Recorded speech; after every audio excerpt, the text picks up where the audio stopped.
Recording in progress.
The House Chairperson.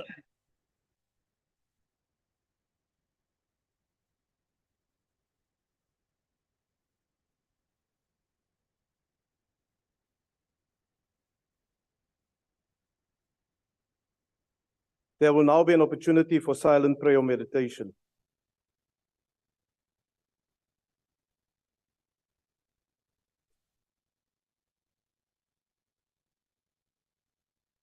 Please be seated.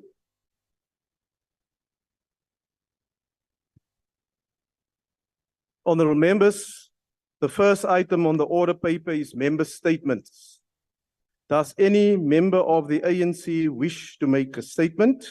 And I must remind the honourable members that the statement should not exceed 1.5 minutes. The ANC. Yeah, thank you very much, House Chair. The ANC welcomes the outcome of an independent investigation into the docking of the Lady R vessels at Simonstown Naval Base in Western Cape, which has found no evidence to support allegation that South Africa supplied weapons to Russia during the current Ukraine-Russia conflict. The investigation has necessitated by allegation of an serious nature that were leveled against the South African government, the South African National Defence Force, and AMSCO by some opposition leaders and foreign nations, agencies, and their representatives who seek to deliberately falsify the South African government's standing and commitment in the Russia-Ukraine conflict. Right.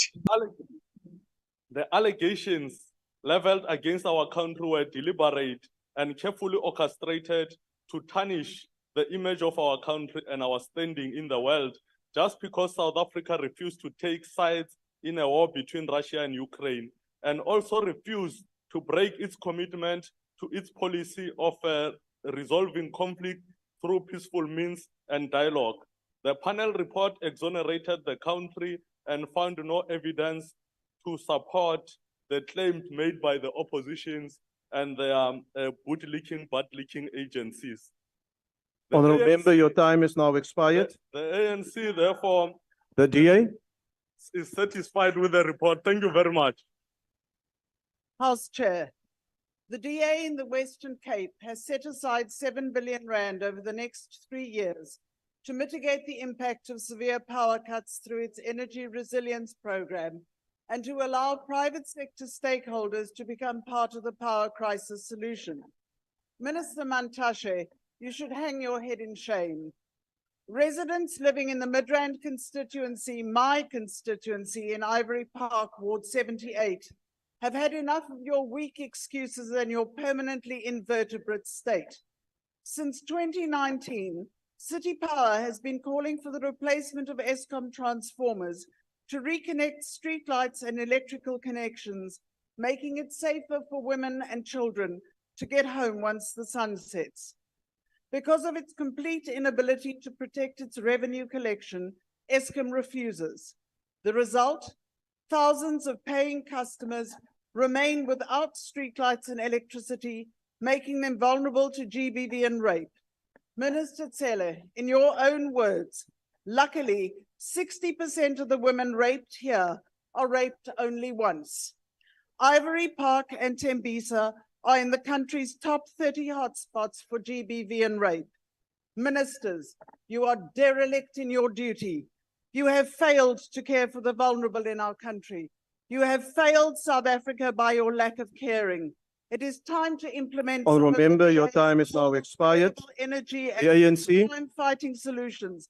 Our The citizens ANC, deserve- Honourable Member, your time has expired. The ANC. Thank you. Thank you, Honorable House Chair. Consumer inflation, lowest in 2 years. The annual consumer inflation slumped to 4.7% in July from 5.4 in June. This rating is the lowest in 20 months since October, when the rate was 5%.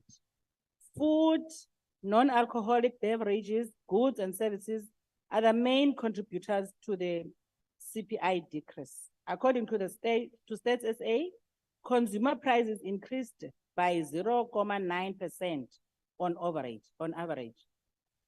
Transport became the main upward driver of inflation in 2021-22. Easing inflationary pressures in SA are encouraging for the economy. Lower inflation can stimulate consumer spending and promote economic growth. Food inflation remains a concern, but the downward trend offers hope for improved affordability and a positive impact on consumer purchasing power.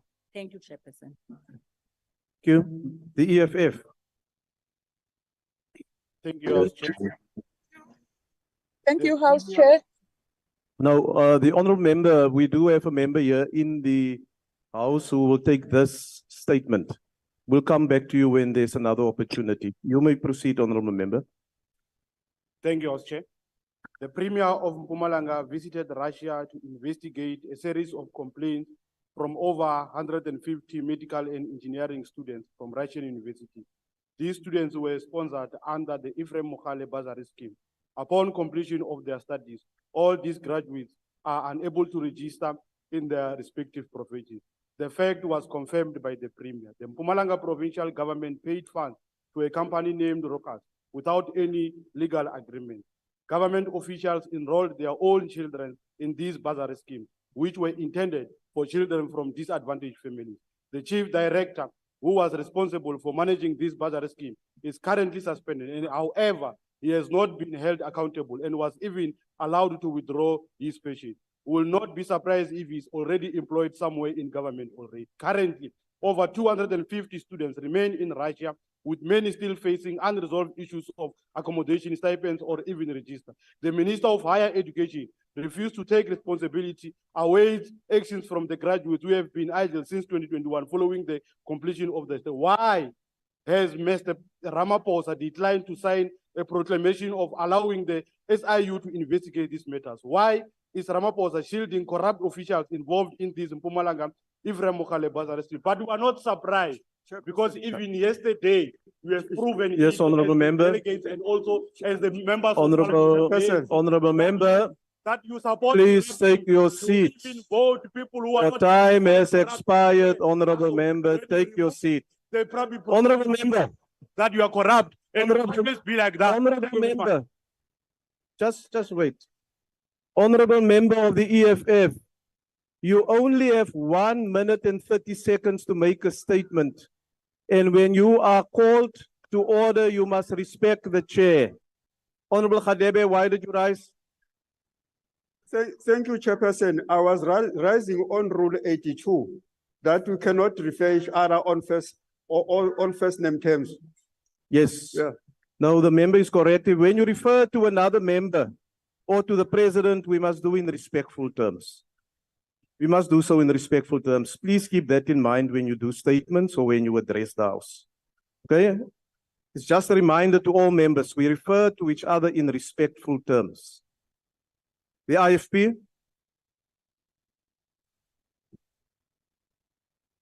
The IFP? The FF Plus? Thank you, as chairperson. Huisvoorsitter, gister 'n jaar gelede het die Jagersfontein mynsluk ramp die dorp in Kopanong plaaslike munisipaliteit in die Vrystaat getref. Die Benchmark Stichting het 'n verslag bekendgestel wat bevind het dat geen van die slagoffers se menswaardigheid 'n jaar later herstel is nie. Daar is ook bevind dat daar geen amptelike ondersoek ten opsigte van die ramp al geskied het nie. Dit is 'n skande. Wat duidelik is dat die departemente van minerale hulpbronne, water en sanitasie en omgewing gefaal het om die betrokke myn effektief te reguleer en hul oorsigrol te vervul. Die departement van water en sanitasie het veral gefaal deur om slegs die mynmaatskappy se verslae as die waarheid te aanvaar sonder om self enige inspeksie te doen.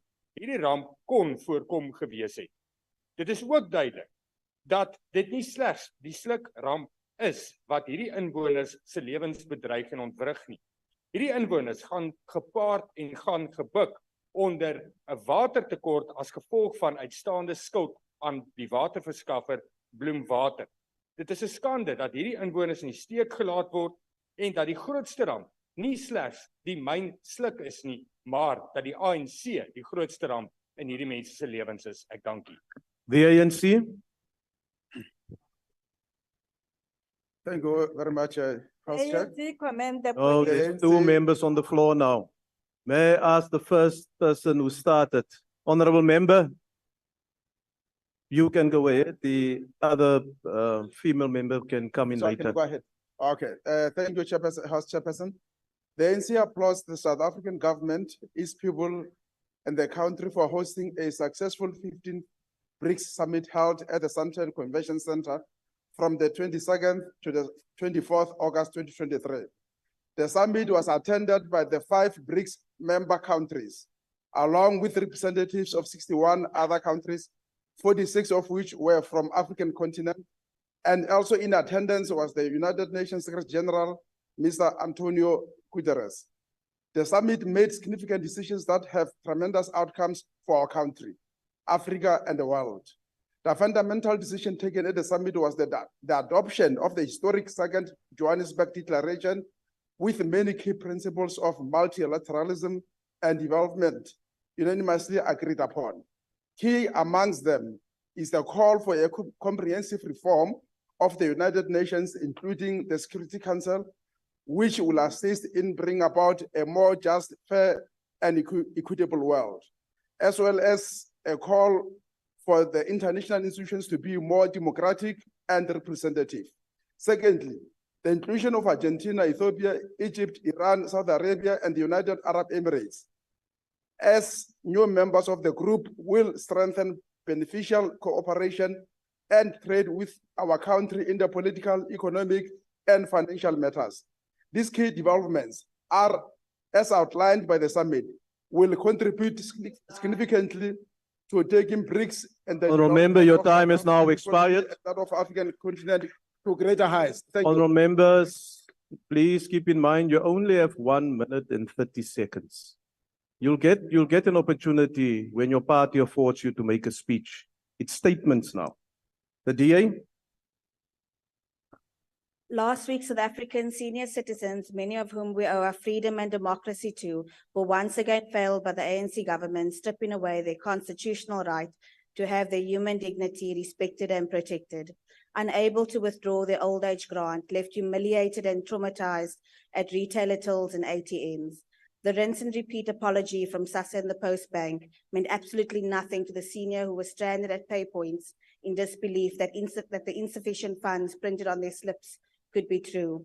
Many went to bed hungry, some forced to take medication on empty stomachs. This is elder abuse at the hands of the ANC. In South Africa, an old age grant sustains an entire household. This is a fact, which meant last week there were children whose constitutional rights were also indirectly violated by the ANC government. The official statements from Postbank and SASSA should have just read, "Oops, we did it again." The statements often contradicted personal accounts from beneficiaries, some which I personally witnessed while at the retailers.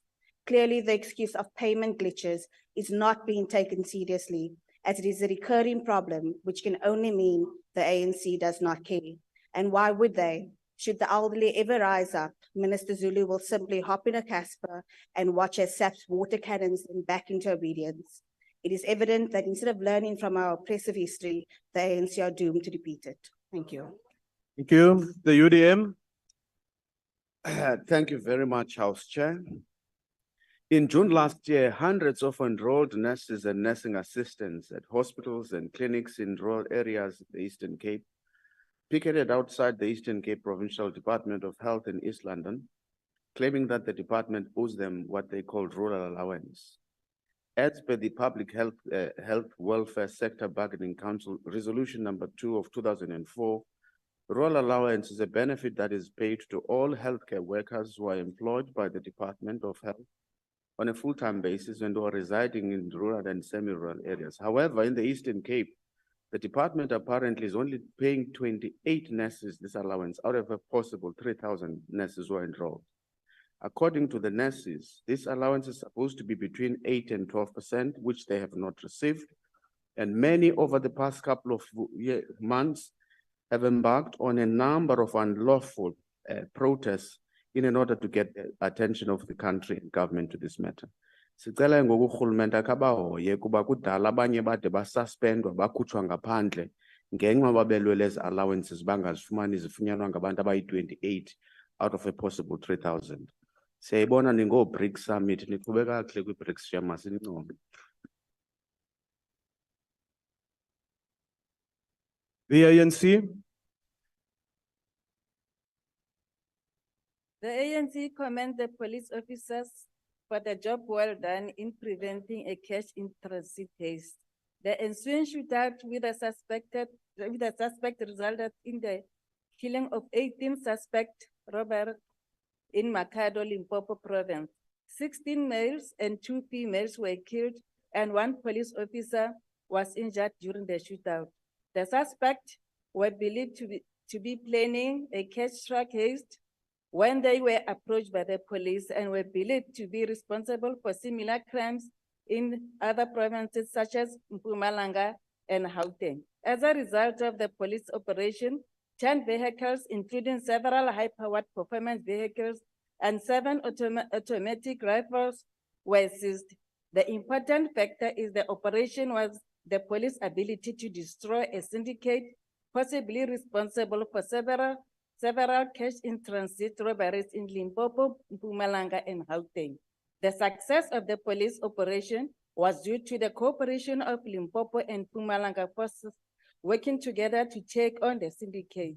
The ANC applauded the team who had worked hard to stamp the authority of the state and their decisive handling of this criminal, and wish the senior police officer who was wounded during the shootout a speedy recovery. Thank you. Thank you. The NFP. The NFP. The ANC. Thanks, Honorable House Chair. The City of Cape Town electricity tariff.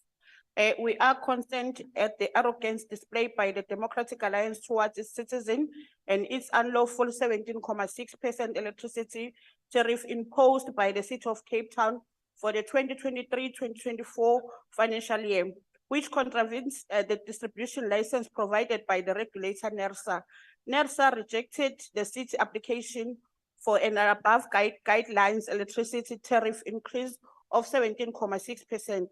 NERSA said the city should enforce a 15.1% electricity tariff increase on the 1st of July 2023. The city has since applied for the High Court to have the energy regulators 15.1% tariff increase proposal reviewed, which NERSA is expected to oppose.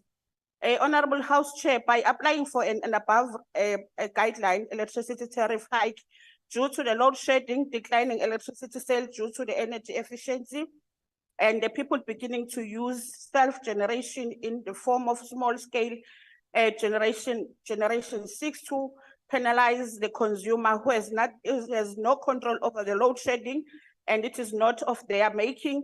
The customers owning the self-generation facilities still pay for the cost of being connected to the grid through applicable network charges. Honourable Member, your time is now expired. Thank you. The poor who will suffer. Thank you. The DA. House Chair, Cape Town was recently wrecked by a taxi strike caused by Santaco resisting city law enforcement doing their jobs and enforcing the National Land Transport Act, which authorizes the impounding of offending vehicles. The City of Cape Town Mayor, Jordan Hill-Lewis, is to be congratulated for his firm stance in this matter in the face of violence and intimidation, and the calling off of the strike is indeed a victory for the rule of law and the safety of commuters. It is thus unfortunate that the Minister of Transport, the Honourable Chikunga, insisted on siding with Santaco and accusing the city of acting illegally, and in so doing not only illustrated her ignorance of the national legislation, but also her bias towards the ongoing illegality resulting in the impoundments in the first place. It is further deeply unfortunate that the Minister clearly does not care about the safety of commuters and their ability to access safe transport in the city. However, given that the Prasa lines in Philippi have been occupied for the last 4 years and the lack of progress in clearing those tracks, it is clear that she and the ruling ANC have no regard for the interests of the poor and vulnerable and their need to be able to access safe and affordable public transport. Thank you. The EFF. Thanks, House Chair. House Chair, Dr. Blade Nzimande, the Minister of Higher Education, together with his colleague responsible for employment and labor, Mr. Thulas Nxesi, remains passive. Meanwhile, hundreds of aspiring electricians face an expensive, prolonged, and unnecessarily restrictive certification process. Many of these individuals come from disadvantaged families, are competent, and are willing to undergo this process. However, they lack the necessary funds.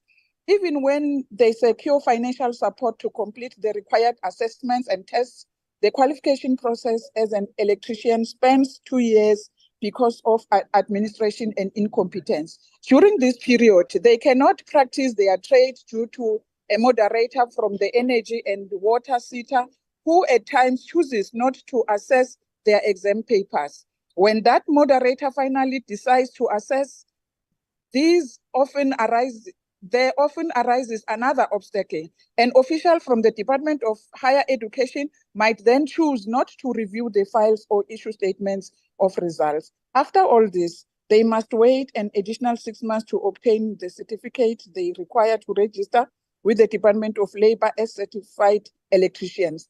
Then the Department of Labor may take yet another year to issue the certification. Why are Black artisans subjected to such treatment? Why does the process appear Honourable Member, more straightforward for your white time electricians has and those with expired. financial means? Thank you. The Thank you, ANC. Chair. The ANC. The ANC welcomes the new DNA laboratory officially. Honourable Member, just speak into the mic, please. We can't hear you. There's also a disturbance on the virtual platform. Deputy Minister Tulashe, can you switch off your microphone? May I ask the ICT to disconnect the microphone of the Honourable Deputy Minister? Please proceed, Honourable Member. Thank you, Chairperson. The ANC welcomes the new DNA laboratory officially opened by President Cyril Ramaphosa on the 31st August 2023 at the Ibn Donges building in Gqeberha, Eastern Cape. The new laboratory is the expansion of the Police Forensic Science Biology Lab and is set to speed up investigations into gender-based violence and femicide. Rapists and other dangerous criminals have been freely roaming the streets of Mzansi for years due to a backlog in the Police Forensic Science Lab.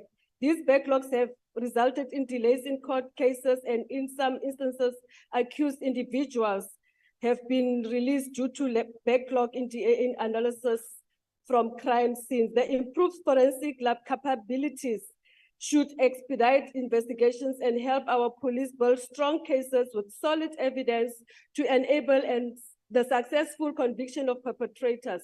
People who commit crime against women and children have no place in our society.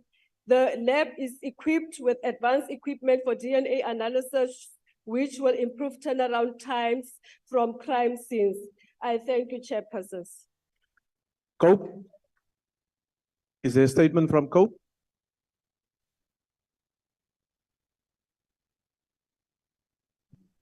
Yeah. There's one. You want to see the multiple one, by the way. There's a disturbance on the virtual platform on the microphone of the Deputy Minister Tulashe. I've asked the ICT to disable that microphone. Please continue, Honourable Akota. Person, over many years of struggle, we hoped that when freedom shall have come, our people would at least have some water to drink where they stay, that they would have schools for their children, hospitals to take care of those who are sick. We thought that the country would become better and better than what it had been in the years in which our townships were falling apart, but the situation has degraded and is becoming worse all the time.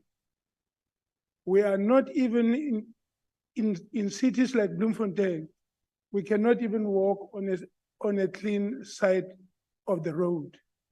I do think that this House must really reflect on this. What is it that is stopping us from taking control of the resources of our country and devoting them and budgeting them to deal with all of these issues? Things which will make life better. Our children, if they can get education, will tomorrow be able to build a better future. I thank you, sir. Thank you, Honourable Member. The ANC. House Chair, a new report by Stellenbosch University Law Clinic reveals unscrupulous lenders using a bag of tricks to sidestep the legal requirements of their garnishee order system, which limits the amount that can be deducted from an employee's salary to a maximum of 25%. We also share the view that agent intervention is needed to stop loan sharks from having up to 75% of vulnerable people's wages deducted. While these unscrupulous lenders continue to fleece vulnerable debtors, consumers have no money to buy food. It is stated that while garnishees orders remain lucrative and secure, collective instrument, it is difficult to issue them.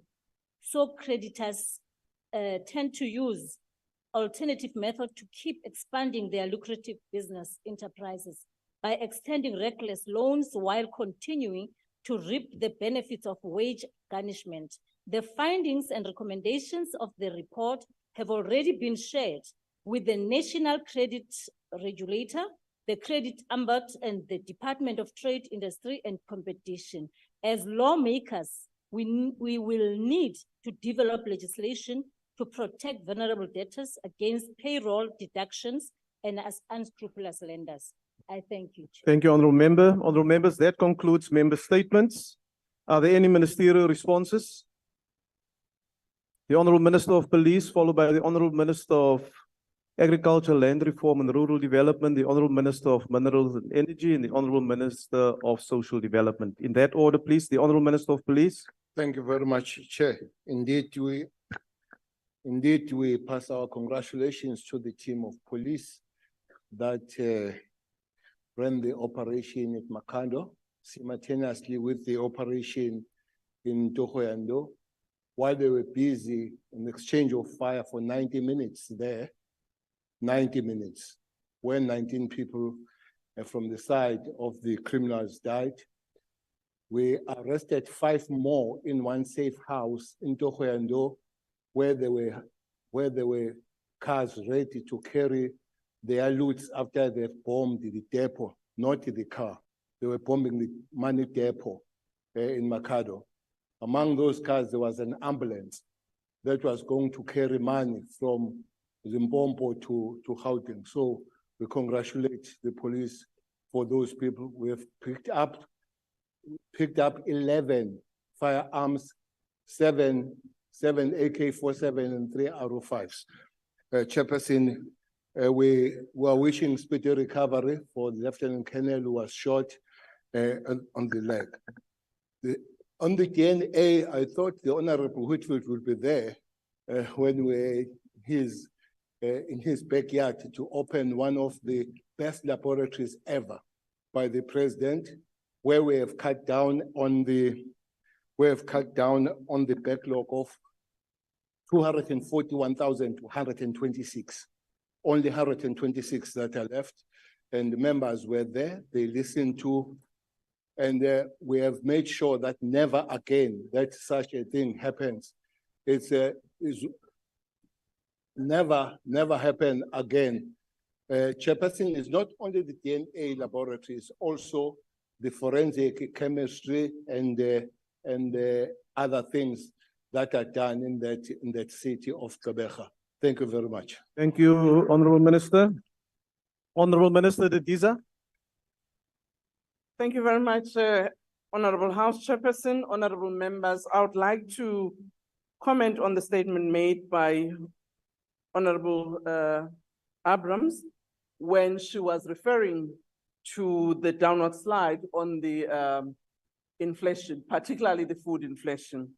I must say that we are indeed appreciative of what is happening, even though the consumers might actually have a longer time lag experiencing the prices that are lower than it is necessary. However, it also indicates that from a production side, there's a lot that has been done by our farmers. If you look particularly on the grain, this year we've had a bumper season, and we are hopeful that on other commodities would see such a decline.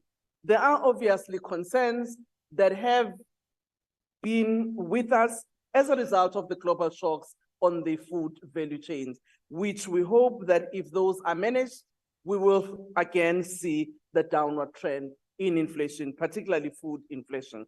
And I'd like to comment on the issue that has been raised by the honorable member with regards to the hosting of the BRICS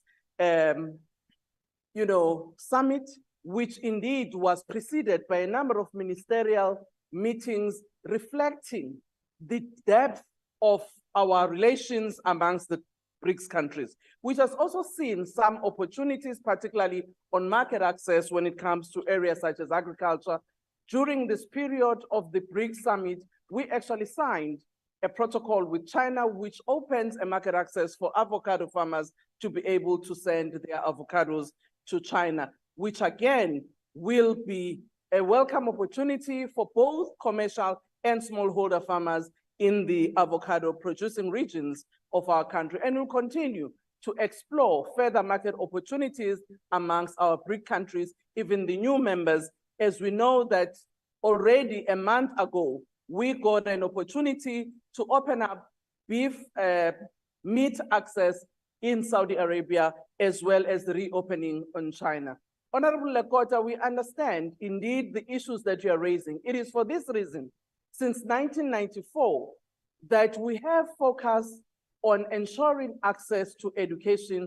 That is why the fact that one comes from a poor family does not deter you to be able to go to a school to acquire education, even to university, with the support from the state, albeit the challenges that may be there. It's an indication that what we had fought for, we continue to work towards the transformation of our country. It's not going to be an easy road, but I think the 30 years does indicate a turn towards the right direction that all of us as South Africans would like to see. Thank you very much. Thank you, Honorable Minister. The Honorable Minister of Minerals and Energy.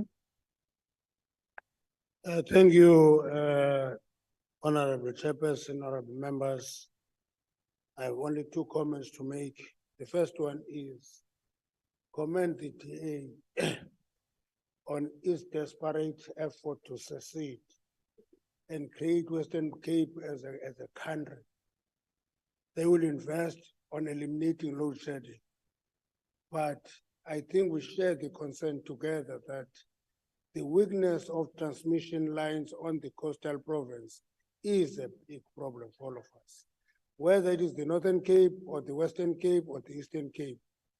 So I don't know how they will deal with this issue when the transmission lines are weak. They're not available because the planning was to concentrate on transmission lines mainly on the coal belt where there was source of energy. So as we resolve the problems of load shedding, I want to appeal that we should work together and not imagine some myths of artificial solutions that will never work. A few months ago, the DA here was telling us to switch off coal and go to renewables. I'm sure they're looking in developed countries now and see the reverse of that decision. Now, the second one is the Jagasfontein. Jagasfontein. I wish we can work together with the Free Front Plus and go to the justice system in the Free State to reverse that decision, to make slimes dams competence of the water department. It's a mineral issue. They must give it back to us. We want it. We have the competencies, we have the skills, and that's it. It was a wrong decision because the peers took us to court and they had money and they got the award. So please work with us. That should be reversed. And then mineral resource and energy must deal with slimes dams. It's not only Jagasfontein. Potential of many in the Free State poses a big danger. Water affairs is not a competent department for that issue. Thanks very much. Thank you, Honorable Minister. The Honorable Minister of Social Development. Thank you very much, Chairperson. I'm responding to the comment that was made by the member of the DA with regard to the payment of the social grants. And I do want Chairperson to indicate that we are a caring government and we have been paying the social grants since 1994 without any payment of the social grants based on any race, color, creed, or gender. I'm putting that to the member to say that there is just no way that we can wake up in the morning and not want to pay the social grants. I do want to say to the member and honorable members that Minister Gungubele has already made the statements with regard to the technical challenges that were faced by the Post Bank. but we do not want to behave as a government that is not one government. We are one government, and therefore, when there are challenges from a point of view of the post bank or the post office, we have to take collective responsibility and work towards resolving. We've already apologized to those that did not get their grants, and we've been assured by the post bank that those glitches that have been there are being resolved. But I reject with contempt, actually, for somebody to be standing up and telling us that we are not a caring government, when these social grants that we are paying, that are now more than 18 million people, have been paid by this government of the African National Congress. And that is fact that cannot be changed. And that's the number of people who have been affected. Yes, for us, one affected is a problem for us. But also to pretend like all systems can always be perfect, we must accept that there are times when there are technical glitches that we need to deal with. So this must not be made into a political football by those who've never even bothered about these social grants in the past. They've never there, and they never gave the social grants. So for them to criticize us unconstructively, I always take constructive criticism, because I know that as South Africans, for those who are saying when, they must come to the portfolio committee where I sit. And it's one thing to be making noise here, and you don't ever come to the portfolio committee to listen to me, listen to my departments, listen to my officials. At least Abrams, I can say, she does sit in those meetings. So when she stands up, Minister, your time is now expired. from that Thank angle. you. Not laba abanye abathanda ukusibangela Thank you, umsindo. Honorable Minister. I now recognize on the virtual platform the following members of the executive. It's the Minister of International Relations, followed by the Honorable Minister of Health, and then the Honorable Deputy Minister of International Relations, the Honorable Boetes.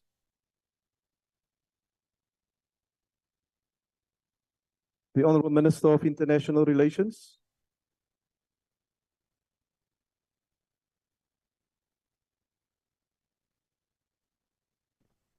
Thank you very much, Chairperson and honorable members. I wanted to comment on the matter that Minister Didiza spoke on, which was the BRICS summit, and really to say thank you to all South Africans for the support given to government and South Africa as it hosted this very important and successful summit. The second matter is to welcome the report on the Lady R matter, and to congratulate again South Africa for having established through President Ramaphosa an independent panel to fully canvass this matter. What is of great interest is we're not seeing this proof that everybody had, which the panel asked to be brought to it, so that they could then have a fully fledged report setting out all evidence provided. The panel had a wide-ranging set of interviews, did very elaborate work, and we believe has responded to these allegations that were made against South Africa in the media. Chairperson, it is astounding, finally, to hear any member of parliament claim that in the education or health domain, South Africa remains as it was under apartheid. This is a most disingenuous opportunity to try to feature in the upcoming election, and really does not reflect the reality of the achievements that have been made by our democratic government since democracy was attained in 1994. I thank you, Chairperson. Thank you, Honorable Minister. The Honorable Minister of Health.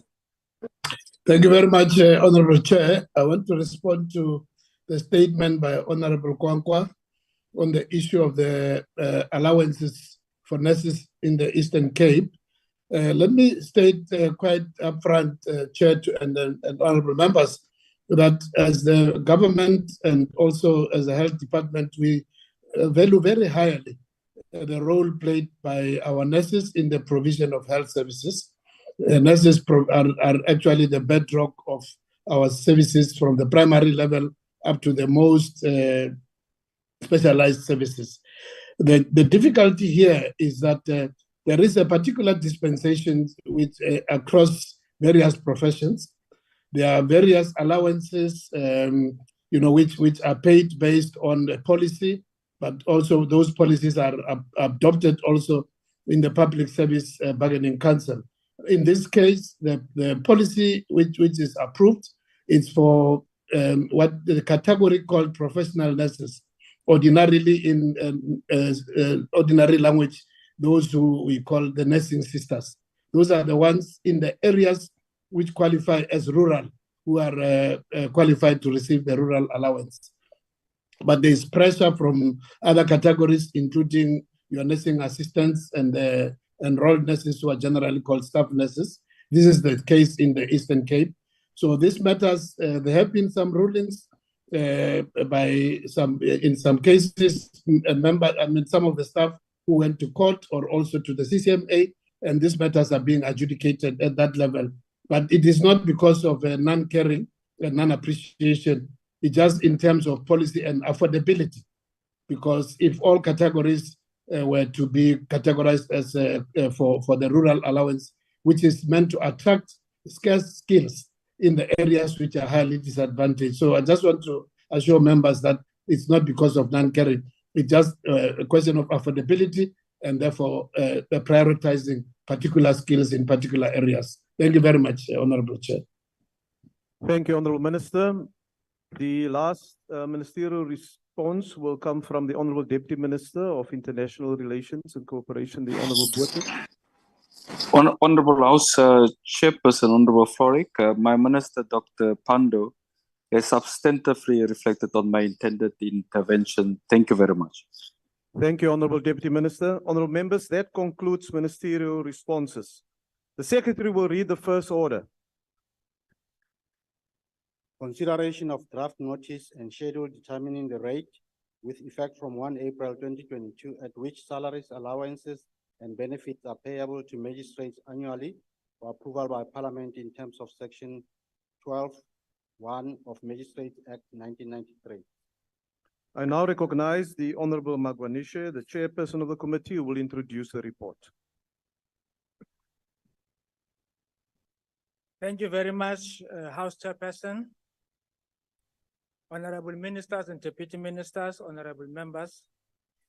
In terms of the Magistrates Act of 1993, magistrates are entitled to annual salaries and such allowances and benefits as determined by the President from time to time, after taking into account the recommendations of the Independent Commission for the Remuneration of Public Office Bearers. The committee notes that the Independent Commission recommended a 3.8% increase for all public office bearers with effect from the 1st of April 2022, including magistrates.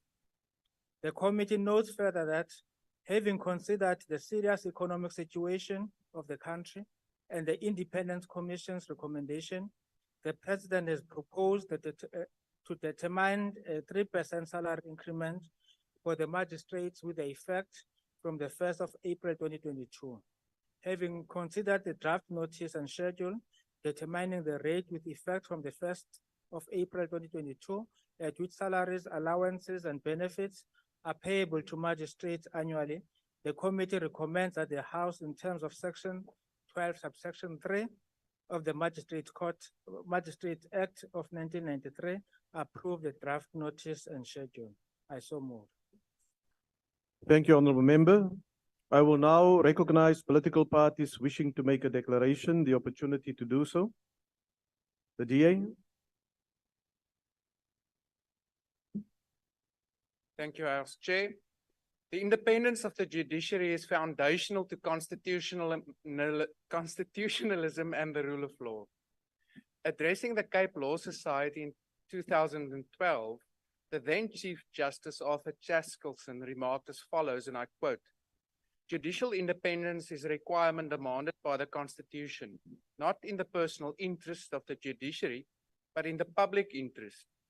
For without that protection, judges may not be or seem to be by the public able to perform their duties without fear or favor." Chair, while still leading the Constitutional Court in the case of Van Rooyen in 2002, that case, which ultimately resulted in the remuneration of magistrates also forming part of the work of the Independent Commission for the Remuneration of Public Office Bearers, Chaskelson also held as follows. Adequate remuneration is an aspect of judicial independence. If judicial officers lack that security, their ability to act independently is put under strain. Moreover, if salaries are inadequate, it would be difficult to attract to the judiciary persons with the skills and integrity necessary for the discharge of the important functions exercised by the judiciary in a democracy. Now, Chair, if one adds to this the generally accepted principle that security of tenure, amongst other things, means that the salary of judicial officers may not be reduced, the increase afforded to the magistracy of the last years must raise serious concerns. 4% for junior magistrates and 2% for senior magistrates in 2019, 0% in 2020, 3% in 2021, and again 3% now for 2022. All while the cost of living has escalated in a manner disproportionately higher than these increases, with independent analyses showing that magistrates now, in real terms, earn about 25% less than 10 years ago. Of course, the independence of the judiciary can never mean a total insulation from the realities faced by the state. With it being clear that this country is approaching a fiscal cliff, it must follow that this will impact on everyone who's dependent on the public purse for their remuneration, regardless of whether they have played a role in causing this fiscal crisis or not. While we therefore support this draft notice in this report, we do so with great sympathy to the magistracy, being the arm of state which does not carry nor manage, or in our case, mismanage the public purse. Thank you. The EFF.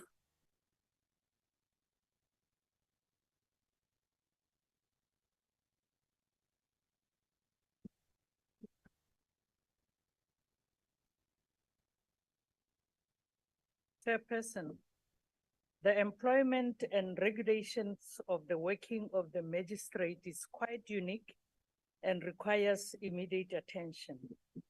While magistrates are members of the judiciary, they are employees of the Department of Justice and do not have the security of tenure that judges enjoy.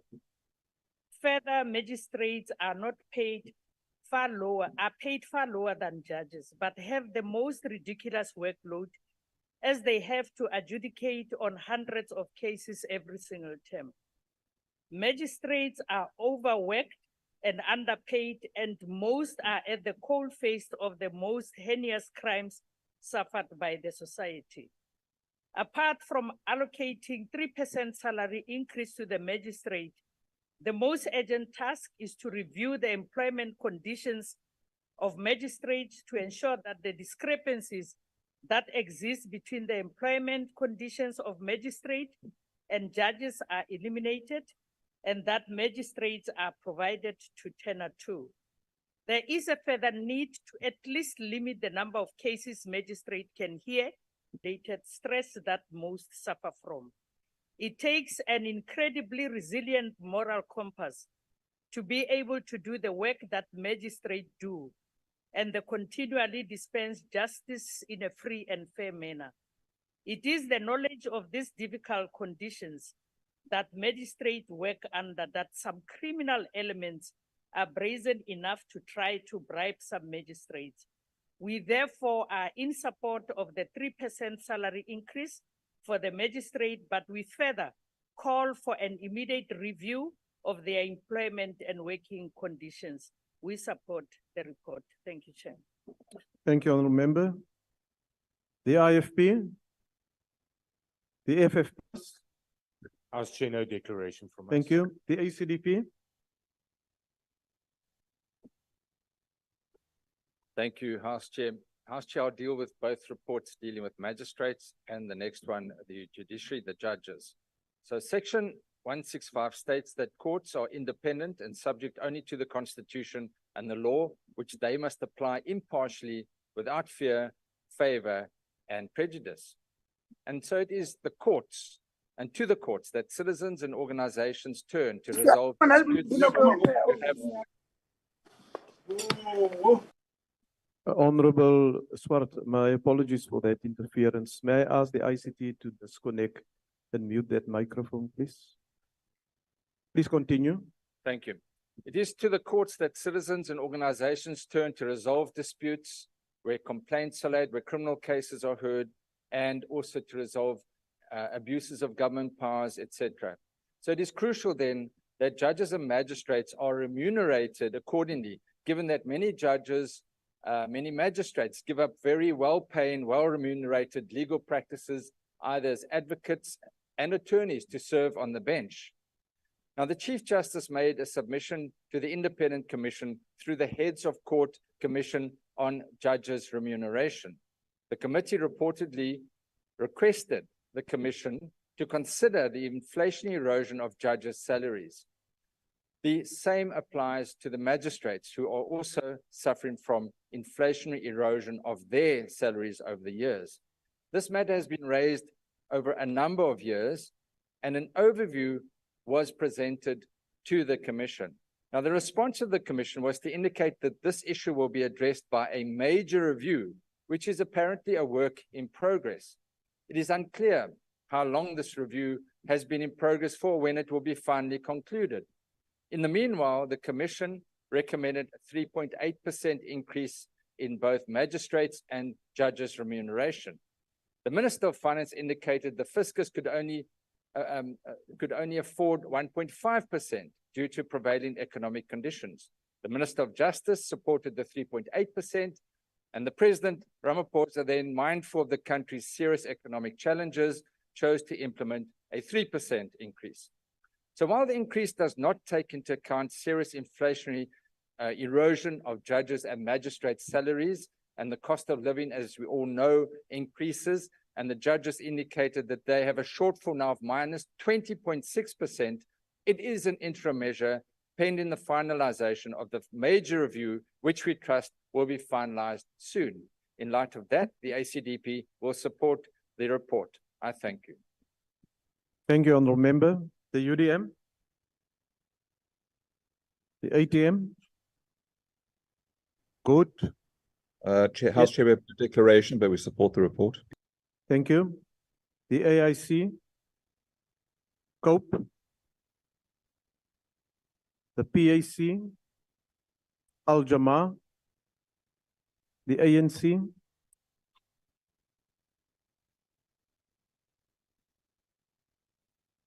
Thank you, House Chair. Members of the Executive, members of the House, compatriots, comrades, and friends. The African National Congress rises in support of the report of the Portfolio Committee on Justice and Correctional Services on the draft notice and schedule determining the rate with effect from the 1st of April 2022, at which salaries, allowances, and benefits are payable to magistrates annually for approval by Parliament in terms of Section 12, subsection 1 of the Magistrates Act of 1993. In the words of our former Chief Justice Ismail Mohammed, it is in the magistrate courts that justice is tested in its most crucial, most pervasive, most voluminous, most pressurized, and logistically most demanding dimensions in literally thousands of cases every day. The continuous struggle for the legitimacy and efficiency of the instruments of justice is substantially lost or won in the magistrate courts. Similar sentiments were also shared by our former Deputy Chief Justice Moseneke, who is in judicial memoir titled All Rise, said, easily 80% of volume of civil disputes and criminal prosecutions are heard in the magistrate courts. They are the grassroots courts.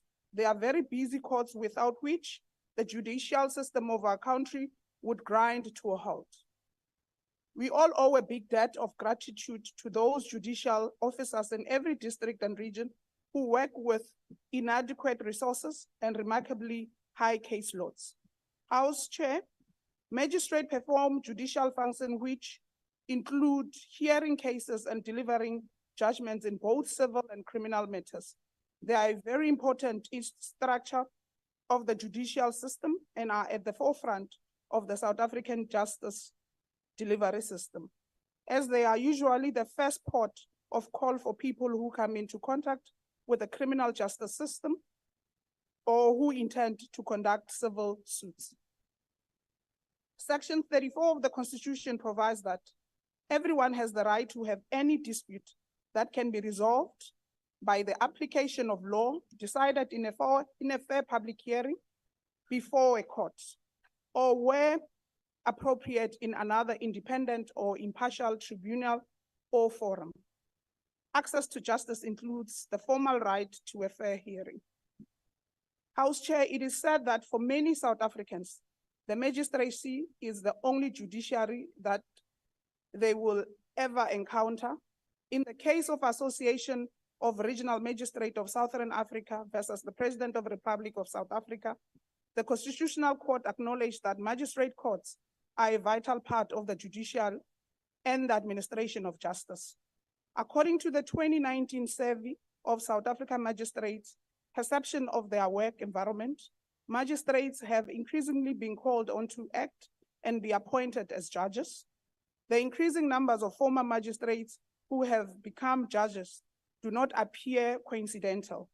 Magistrates now form a pool of candidates from which judges are now being appointed, which was not the case in the pre-constitutional era. Section 41 of the Constitution enjoins all spheres of government and all organs of state to cooperate with one another and to assist and support one another.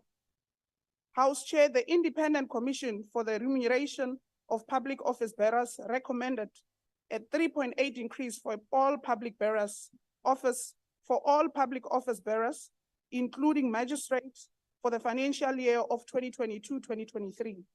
The President has proposed a 3% salary increment for all magistrates with effect from the 1st of April 2022, having considered the Independent Commission's recommendation and the serious economic situation of our country. House Chair, the ANC supports this report. I thank you. Thank you, Honourable Member. Honourable Members, are there any objections to the approval of the draft notices determining the salaries, allowance and benefits payable to magistrates annually with effect from 1 April 2022 as it appears on the order paper? Are there any objections? No objections, agreed to. The Secretary will read the second order. Consideration of draft notice and schedule determining the rate with effect from 1 April 2022 at which salaries, allowances, and benefits are payable to Constitutional Court judges and other judges annually for approval by Parliament in terms of Section 2(4) of Judges' Remuneration and Conditions of Employment Act 2001. I now recognize the chairperson of the committee, the Honourable Magwanisha, who will introduce the report.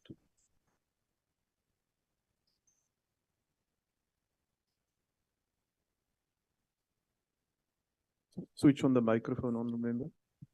Thank you very much, House Chairperson. In terms of the Judges' Remuneration and Conditions of Employment Act of 2001, Constitutional Court judges and judges are entitled to salaries and such allowances or benefits as determined by the President from time to time after considering the recommendations of the Independent Commission for the Remuneration of Public Office Bearers. The committee notes that the Independent Commission recommended a 3.8% salary increase with effect from the 1st of April 2022 for all office bearers, including Constitutional Court judges and judges. The committee notes further that, having considered the Independence Commission's recommendation and taking into account the serious economic situation of the country, the President determined a 3% salary increment for all public office bearers, including Constitutional Court judges and judges of other courts, with effect from the 1st of April 2022. having considered the draft notice and schedule determining the rate with effect from the 1st of April 2022, at which salaries, allowances, and benefits are payable to Constitutional Court judges and judges annually, tabled for approval in terms of Section 2, subsection 4 of the Judges' Remuneration and Conditions of Employment Act of 2001, the committee recommends that the House approves the draft notice and schedule. I thank you. Thank you, Honourable Member. I will now recognize political parties. The opportunity to make a declaration, if they so wish. The Democratic Alliance. Thank you, Honourable House Chair. We have no declaration, but we support it. Thank you. The EFF.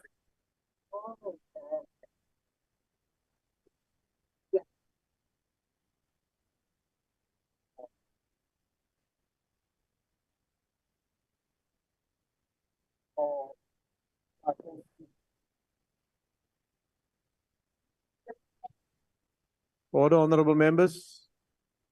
Don't like Order, honourable members.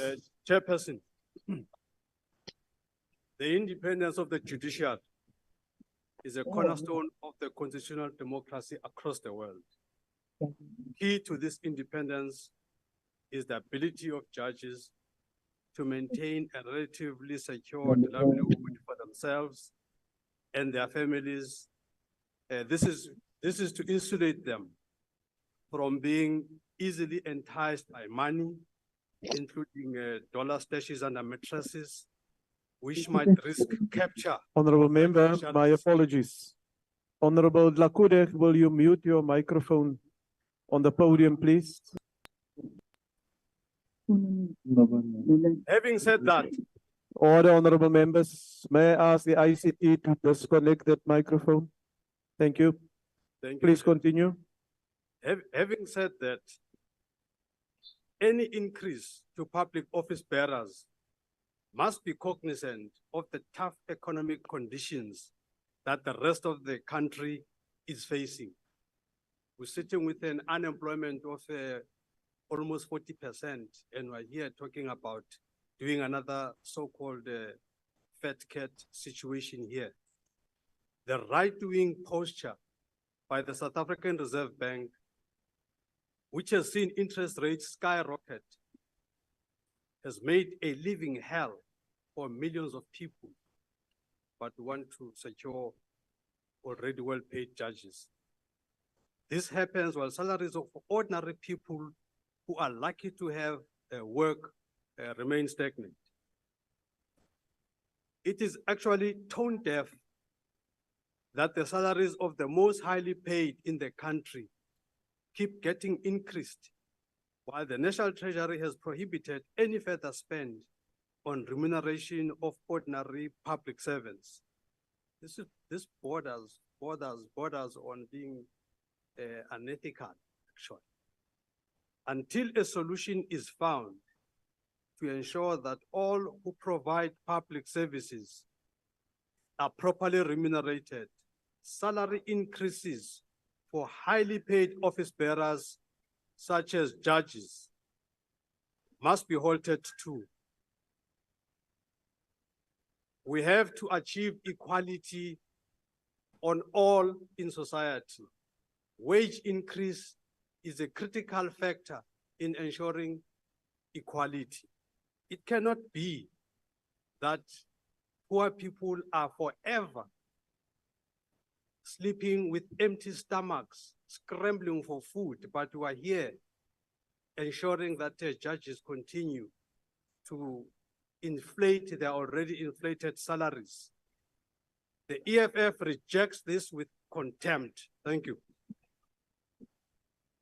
The order, are there any further declarations? Order, honourable members, are there any further declarations from political parties? The ANC?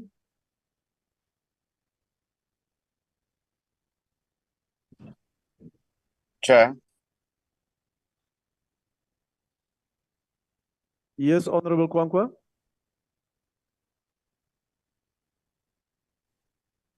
May I ask the member at the podium just to take a seat, please?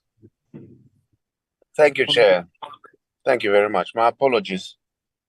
My screen was freezing. The United Democratic Movement supports the recommended increase for judges in particular, primarily because it would be hypocritical of this House to object to this increase when it also received a similar increase. We as public representatives received a similar increase not so long ago.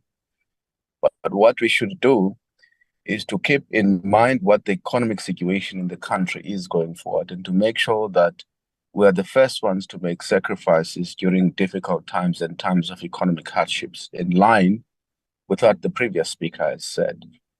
Also, there's growing concerns about some political influence in the judiciary. It's a concern that judges and those who lead that arm of government should be seized with to make sure that the independence of the judiciary is maintained and strengthened for constitutional democracy. Thank you. Thank you. The ANC.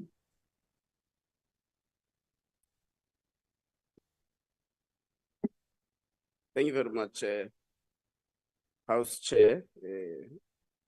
Allow me to extend greetings to members of the House and the members of the Executive. The African National Congress support the report of the Portfolio Committee on Justice and Correctional Services on the draft notice and schedule determining the rate with effect from 1 April 2022, at which salaries, allowances, and benefits are payable to Constitutional Court judges and other judges annually for approval by Parliament in terms of Section 2, subsection 4 of the Judges' Remuneration and Conditions of Employment Act. The doctrine of separation of powers entails that the freedom of the citizens of a state can be ensured only if the concentration of power, which can lead to abuse, is prevented by the division of government authority into legislative, executive, and judicial authority, and is exercised by different government bodies.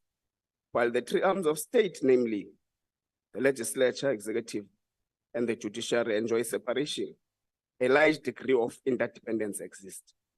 In the first certification judgment, the Constitutional Court held that there is no universal model of separation of powers, and each state follows its own model. Furthermore, no system in the separation of powers is absolute, since there are checks and balances in a democracy that impose restraints by one branch on another. Separation of powers and appropriate checks and balances ensure accountability, responsiveness, and openness. On the one hand, the doctrine recognizes the functional independence of branches of government. On the other hand, the principle of checks and balances focuses on the desirability of ensuring that the Constitutional Court as a totality prevents the branches of government from usurping power from one another. In this sense, it anticipates the necessary or unavoidable intrusion of one branch on the terrain of another. No constitutional scheme can reflect a complete separation of powers. The scheme is always one of partial separation. Section 165, subsection 2 of the Constitution states, no person or organ of state may interfere with the function of the courts. Baseless and unwarranted attacks on your judiciary undermine confidence in our courts and weaken our constitutional order. Our courts are fundamental for upholding the rule of law, protecting human rights, and ensuring that justice is served in a fair and impartial manner. They play a critical role in interpreting and enforcing the provisions of the Constitution. We emphasize the point made by the President that all the citizens of South Africa are enjoined to respect, protect, and promote our Constitution and the rule of law by respecting and protecting the judicial authority of our courts. This is important to ensure that our constitutional democracy continues to thrive. We acknowledge the report of the Independent Commission for the Remuneration of Public Office Bearers, which recommended a 3.8% increase for all public office bearers, including judges, for the financial year 2022-2023. We acknowledge the President's proposal of 3% salary increment, given the economic constraints for Constitutional Court judges and the judges, with effect from 1 April 2022. Having considered everything, the ANC then supports the report. Thank you, Honourable Member. Honourable Members, are there any objections to the approval of the draft notices determining the salaries, allowance and benefits payable to the Constitutional Court judges and other judges annually with effect from 1 April 2022 as it appears on the order paper? Are there any objections? No objections, agreed to. The Secretary will read the third order. Consideration of draft notice and schedule determining the rate with effect from 1 April 2022 at which salaries and allowances are payable to commissioners of South African Human Rights Commission annually for approval by Parliament in terms of Section 9(1) of South African Human Rights Commission Act of 2013. I call once again on the Honourable Magwanisha to introduce the report. Thank you very much, House Chairperson.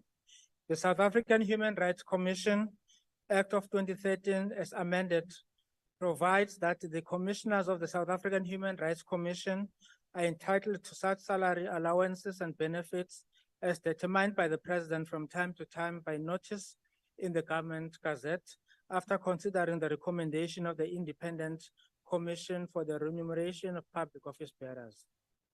Section 9, subsection 5 of the South African Human Rights Commission Act requires that the President submit the draft notice containing the proposed determination to the National Assembly for approval, whether in whole or in part, or disapproval before publication in the Gazette. The Independent Commission recommended a 3.8 salary increment for all public office bearers for 2022-2023, including office bearers for the independent constitutional institutions.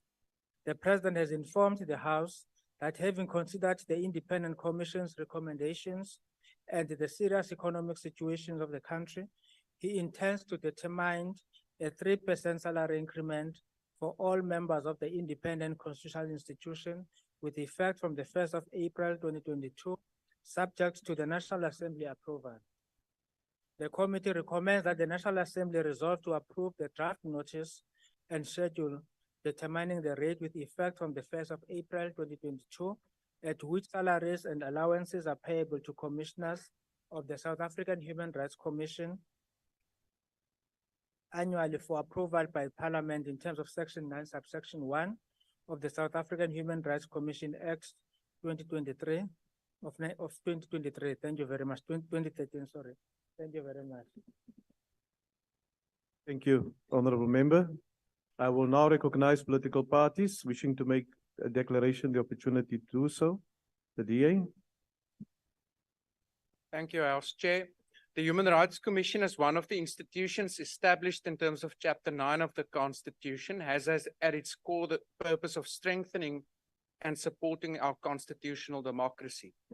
Other organs of state, through legislative and other measures, must assist and protect these institutions to ensure its independence, impartiality, dignity, and effectiveness. On the score of effectiveness, Chair, we are of the view that it is now or never for this Parliament to be reminded of the report of the ad hoc committee into the Chapter 9 institutions already issued in 2007, the so-called ASMAL report, which at the time recommended as follows. The committee therefore proposes the establishment of an umbrella human rights body to be called the South African Commission on Human Rights and Equality, into which the National Youth Commission, the Commission for the Promotion and Protection of Cultural, Religious and Linguistic Communities, together with the Pan-South African Language Board and the Commission for Gender Equality, should be incorporated with the Human Rights Commission. Chair, we live in tough times economically in this country. If we have a look at the rate at which not only commissioners of all of these bodies is to be remunerated, but also the fact that all of them have duplicate organograms in terms of their operational components, the time has really arrived for us as a legislature to seriously consider the ASMAL report and its proposals around rationalization.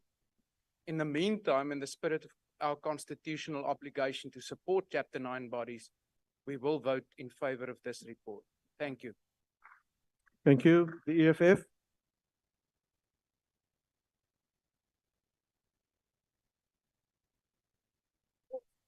Uitstek. Yeah, thank you very much, Chairperson. Chairperson, the South African Human Rights Commission has been a major disappointment in the evolution of our democracy. The remuneration of the public office bearers must be directly proportional to the value they bring to the nation. And it cannot be said that the Commission is bringing any value to the nation.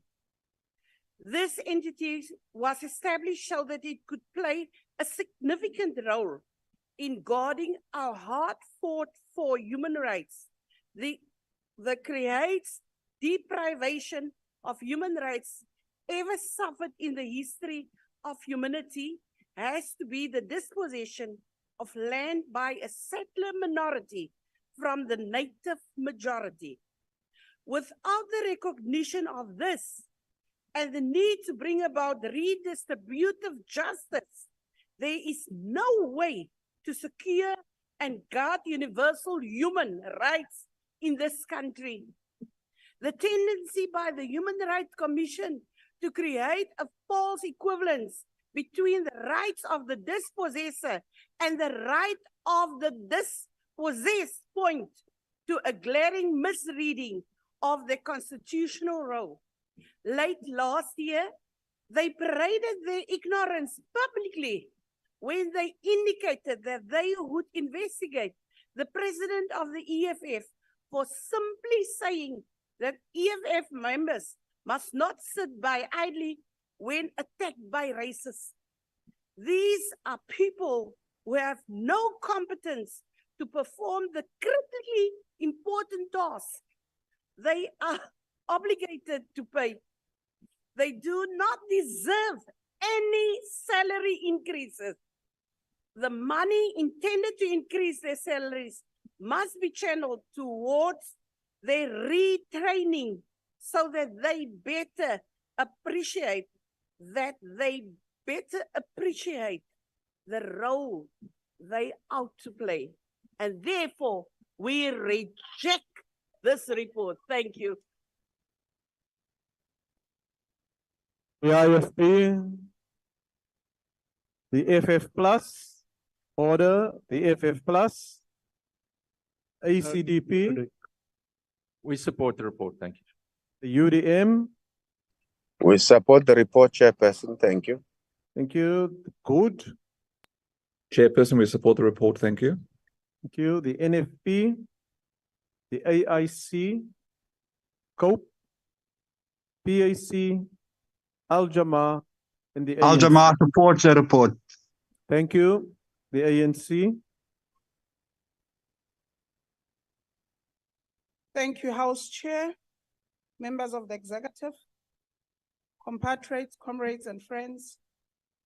The ANC rises in support of the report of the Portfolio Committee on Justice and Correctional Service on the draft notice and schedule determining the rate with effect from the 1st of April 2022, at which salaries and allowances are payable to the commissioners of the South African Human Rights Commission annually, for approval by Parliament in terms of Section 9, subsection 1 of the South African Human Rights Commission Act of 2013.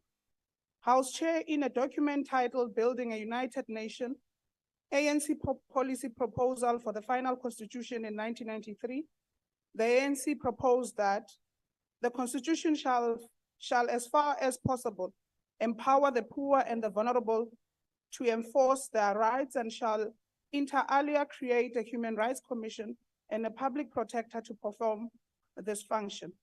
The Constitution defines South Africa as a constitutional democracy and spells out how the state institution should function, expressly to give effect to this constitutional democracy. These institutions include Chapter 9 institutions, and in particular, the South African Human Rights Commission. Our Constitution commits to, among others, establishing a society based on democratic values, social justice, and fundamental human rights. Our internationally acclaimed Constitution contains second-generation rights, which are also known as socioeconomic rights. For these rights to be of any value to the people they seek to protect, they must be implemented. House Chair, the South African Human Rights Commission has a general mandate to monitor and assess the realization of all human rights, as well as special mandate in relation to socio-economic rights. This additional role of the South African human rights of great importance given South African history of racial discrimination, which has resulted in many South Africans suffering from the socio-economic disadvantages.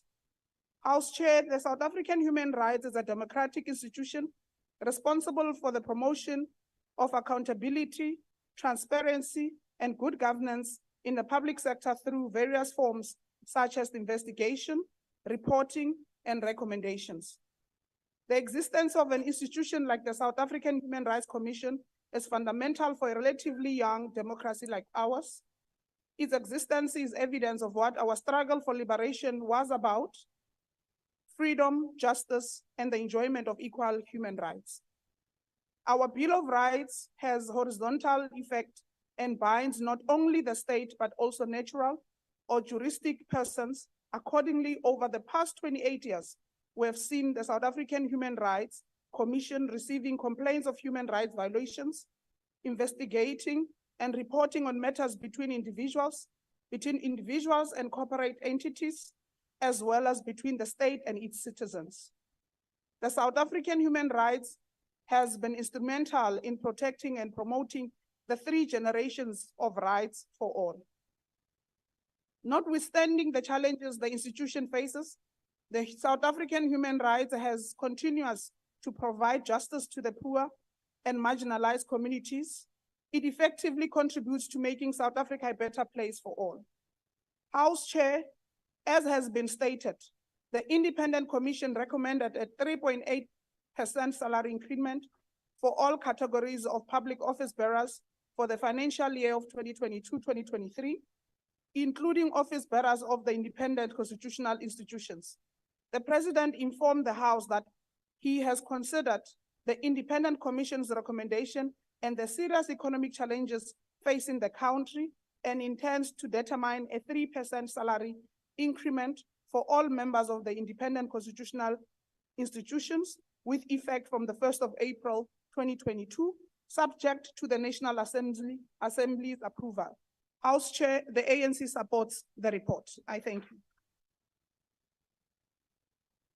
Honourable members, are there any objections to the approval of the draft notices determining the salaries and allowance payable to commissioners of the South African Human Rights Commission annually with effect from 1 April 2022 as it appears on the order paper? Are there any objections? Yes, please note the objection of the EFF. There is an objection. Are there any further objections? No further objections. The question is thus agreed to. The Secretary will read the 4th order. Consideration of draft notice and schedule determining the rate with effect from 1 April 2022 at which salaries and allowances are payable to Public Protector and Deputy Public Protector annually for approval by Parliament in terms of Section 2, brackets 2A and 2A, brackets 5, brackets A of Public Protector Act of 1994. I now invite the Honourable Magwanisha, the chairperson of the committee, who will introduce the report.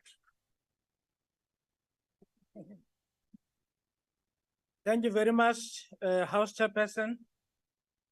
The matter was referred to the committee on the 18th of August 2023 for consideration and report. The Public Protector Act of 1994, as amended, provides that the Public Protector and Deputy Public Protector are entitled to such salary allowances and benefits as determined by the President from time to time by notice in the Government Gazette after considering the recommendations of the Independent Commission for the Remuneration of Public Office Bearers. The Act also requires the President to submit the draft notice containing the proposed determination to the National Assembly for approval, whether in whole or in part, or disapproval before publication in the Gazette. The committee notes that the Independent Commission recommended a 3.8 salary increment for all categories of public office bearers for 2022-2023. The committee notes further that the President has informed the House that having considered the Independent Commission's recommendation and the serious economic situation of the country, he intends to determine a 3% salary increment for all members of the Independent Constitutional Institution with effect from the 1st of April 2022, subject to the National Assembly's approval. The committee recommends that the House resolve to approve the draft notice and schedule determining the rate with effect from the 1st of April, at which salaries, allowances are payable to the public protector and the deputy public protector annually. I so move. Thank you, Honorable Member. I will now recognize political parties wishing to make a declaration, the opportunity to do so. The DA. Thank you, Honorable House Chair. We have no declaration. We support the report. Thank you. The EFF.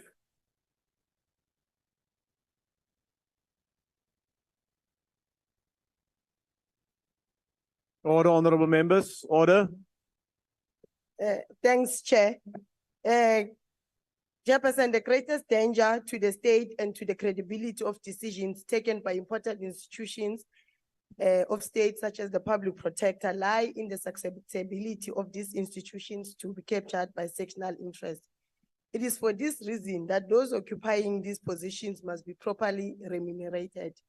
But it helps no one when, in order to ascend to these positions, people go out of their way to pander to the wishes of the powerful and those who have the power to appoint them. The public protector as an institution is a crucial mechanism for affirming people's rights and protecting ordinary people from abuses by the executive. The institution must always be on the side of the public. As the name clearly states, it is the public protector and not the president's protector. The dramatic turn that the institution has taken ever since the ascendance of the deputy public protector to now acting public protector has been a source of grave worry for us. There is nothing that points to her ability, skill, and competence that warrants a salary increase for her and her office. We know that with the endorsement of the ANC caucus, the president is going to appoint her to become the public protector of this country. She must know that we reject her appointment to become the public protector, and we are not going to legitimize a stay in that office by approving a salary increase for her. Speaker, you must, Chairperson, protect me from the House. Order, honorable members. Protect me from the House. Order. Yeah, protect me, Chair, from the howlers, please. Yes, now I'm protecting you from all the howlers in the House, even on your side as well. The howlers are this side. Order. The howlers are this side. Order, honorable members, calm down. Honorable members, the honorable member has a right to be heard. Please continue. Thank you, Chair. Now, she must know that we reject her appointment and we reject this report. We refuse for her to get a salary increase to continue protecting the Palapala farm saga that happened. If she wants a salary increase, she must go to Palapala farm and take the dollars that were stuffed. Order, honorable members. That's where she must get the salary, Order. not from us. Chairperson. Order. Chairperson. Order, honorable members. Honorable member, you wanted to be recognized. Yeah, no. Order. Hey. Honorable member, why did you rise? Why did you rise? Order, honorable members. Order. Order, honorable members. Honorable member, why did you ask to be recognized? No, Chair, I wanted to ask a question. Please take your seat. Please take your seat. Order, honorable members. The IFP, order. The IFP, the FF plus. No declaration, Chair. We support the amendment. The ACDP. We support the report. Thank you. The UDM. Support the report, Chair. Thank you. The ATM. Good. We support the report, Chairperson. The NFP, the AIC, We support the report, Chairperson. COPE, the PAC, Al Jama, We support the report, Chairperson. and the ANC.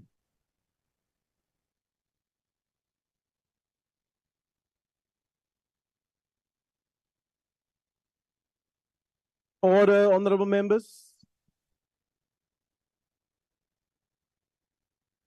Honorable Chairperson, members of the Executive, honorable members, fellow South Africans. The African National Congress rises in support of the report of the Portfolio Committee on Justice and Correctional Services on the draft notice and schedule determining the rate with effect from 1st of April 2022, at which salaries and allowances are payable to the Public Protector and Deputy Public Protector annually for approval by Parliament in terms of Section 2, 2A and 2A, 5A of the Public Protector Act, 1994, Act number 23 of 1994. To echo the words of the Constitutional Court, our former Chief Justice Mogoeng said, "The tentacles of poverty run far, wide, and deep in our nation. Litigation is prohibitively expensive and therefore not an easy exercisable constitutional option for an average citizen. For this reason, the fathers and mothers of our Constitution conceived the way to give poor and marginalized a voice and teeth that would bite corruption and abuse, and that is the office of the Public Protector." The court went on to describe the Public Protector as one of the most invaluable constitutional gifts to our nation in the fight against corruption, unlawful enrichment, prejudice, and impropriety in state affairs, and for the betterment of good governance. Accountability is the cornerstone upon which the Constitution of the Republic of South Africa is built. It is the pillar that drives the whole new constitutional dispensation. The Public Protector is an institution which not only supports our constitutional democracy, but also ensures accountability. Some of the key functions of the Public Protector are to promote good governance and access to justice for the poorest of the poor. The office acts as a defender of people's rights against the abuses of public office, corruption, mismanagement, and negligence. It was recently reported that despite the challenges the PPSA has faced, the institution attained a remarkable 86% overall achievement, maintaining the previous year's achievement. The investigations by the institution include matters that affect the livelihood and standard of living of ordinary members of the public, including electricity disconnections, a lack of delivery of civic services by the Department of Home Affairs, and SASSA social grants, to name but a few. It has been reported that these matters were resolved through negotiation with the state organs and rapid intervention.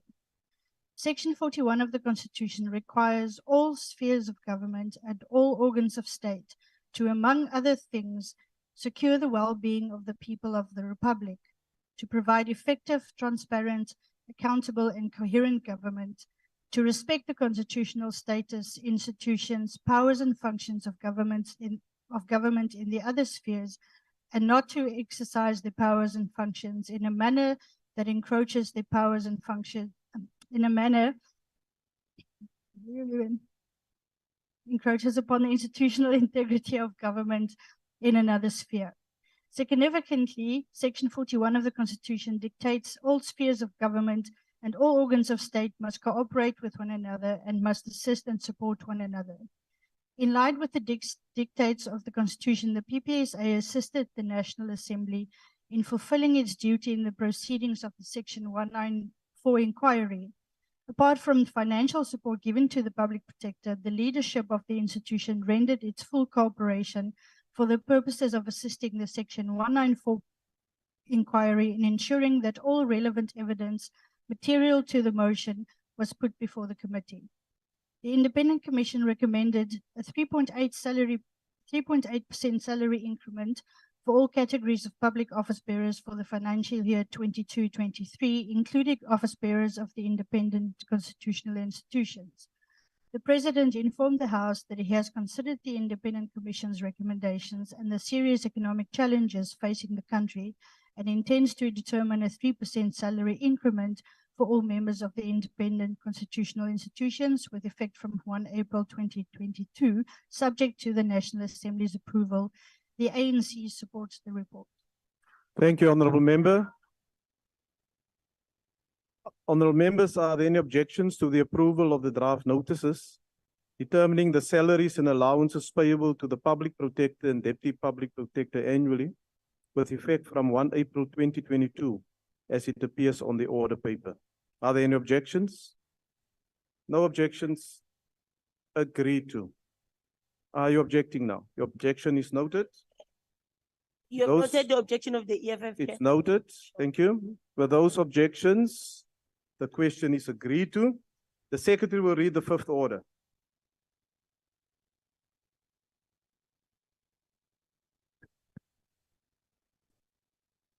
Decision of question on report of Portfolio Committee on Transport on a petition from residents of Ukahlamba local municipality, KwaZulu-Natal province, calling on the Assembly to investigate the state of roads in their communities, submitted by Mr. R.A. Lees MP. Honourable Members, I wish to remind you that this matter was debated in a mini plenary on Friday, the 8th of September, 2023, but that the decision thereon can only be taken in a full plenary. This is also the case for the other decisions of question the House will decide on when we consider Order 6 to 16 after this question. Are there any objections to the adoption of the report? No objections. Agreed to. The Secretary will read the sixth order. Decision of question on report of Portfolio Committee on Transport on Public Protector Report number 37 of 2018-19 on a systematic investigation into allegations of illegal conversion of goods carrying Toyota Quantum panel vans into passenger carrying minibus taxis to transport members of public for ward and matters related thereto. Are there any objections to the adoption of the report? No objections. Agreed to. The Secretary will read the seventh order.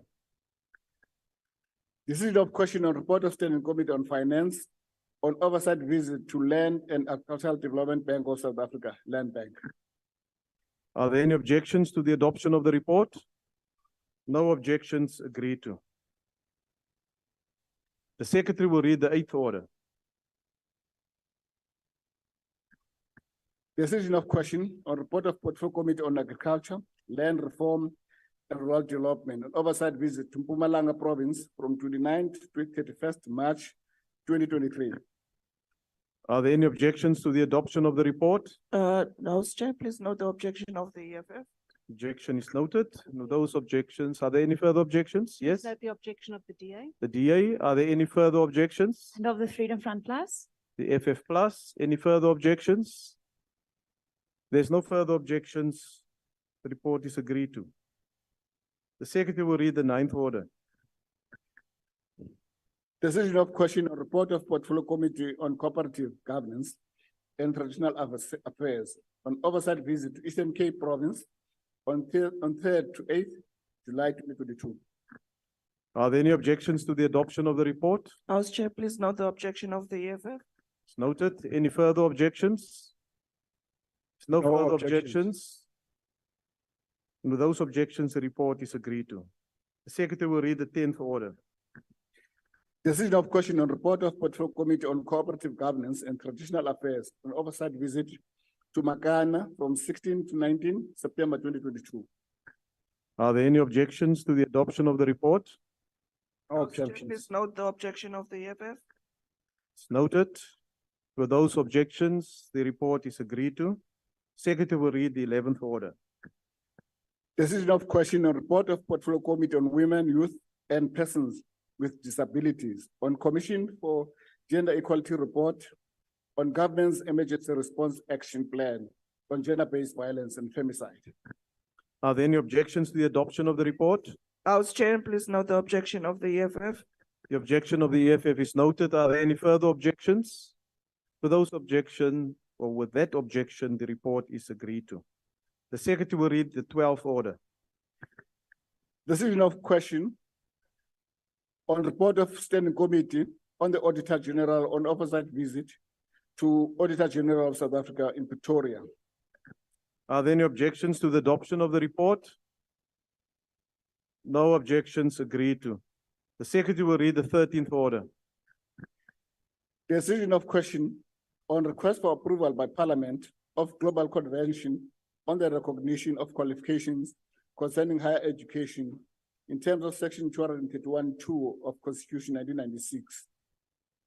Are there any objections to the approval of the Global Convention on the recognition of qualifications concerning higher education as it appears on the order paper?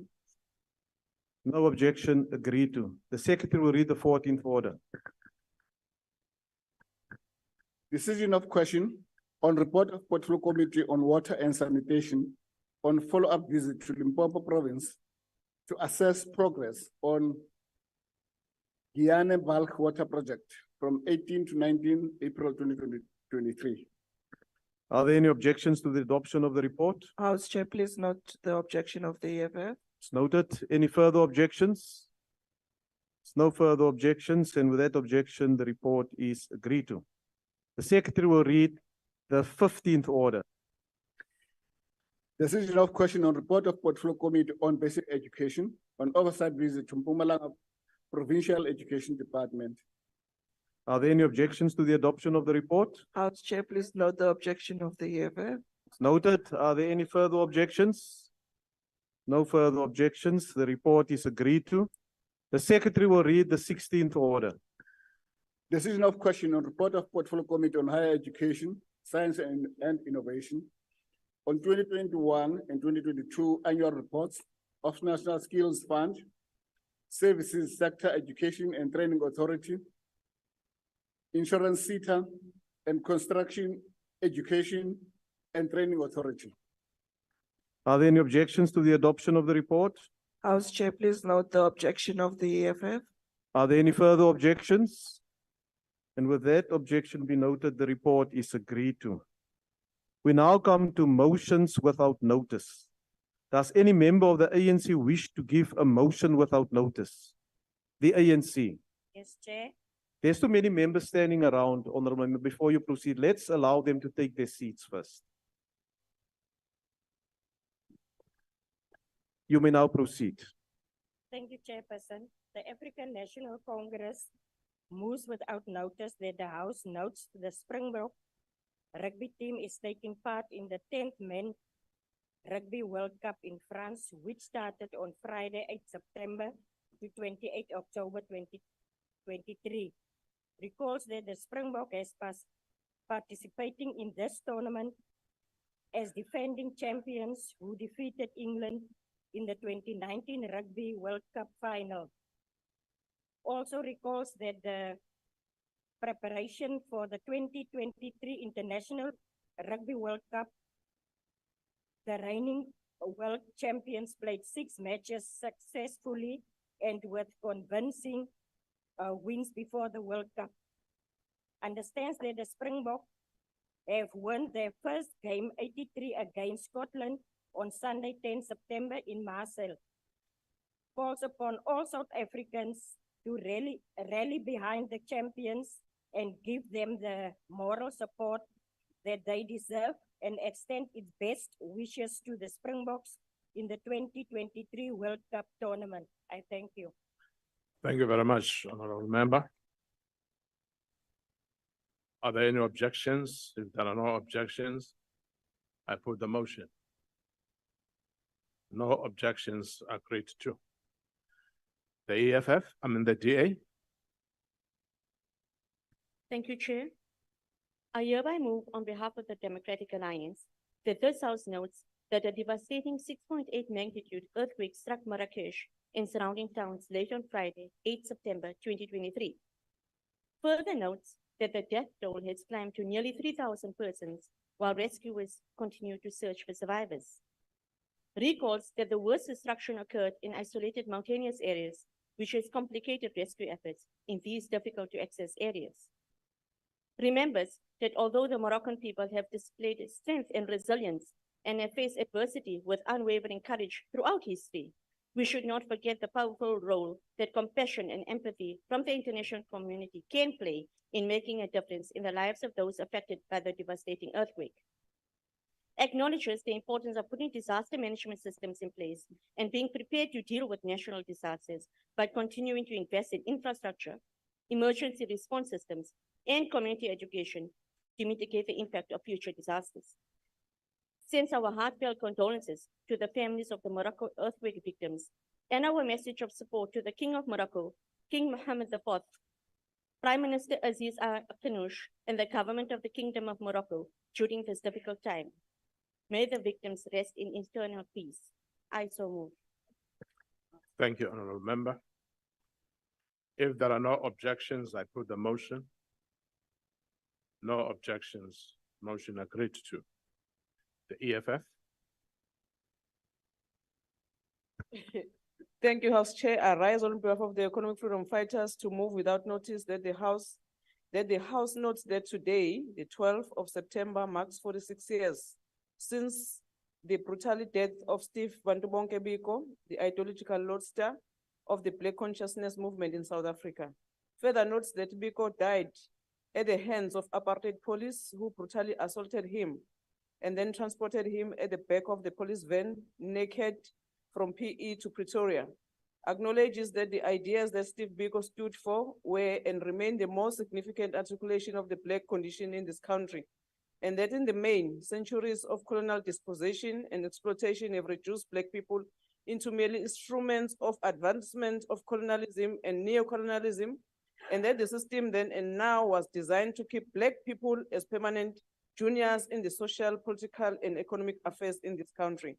Further acknowledges that because conception of Black consciousness sought to free Black people from their inferiority complex, to reject white liberalism and its attempt to define what emancipation of Black ought to look like, and reject white liberalism attempts to assimilate Black people to their ideas of freedom. Recognize that the apartheid regime then and white liberalism now viewed as continue to view ideas that seeks to affirm the full personality of Black people with disdain, and that it was for this reason that Biko was killed.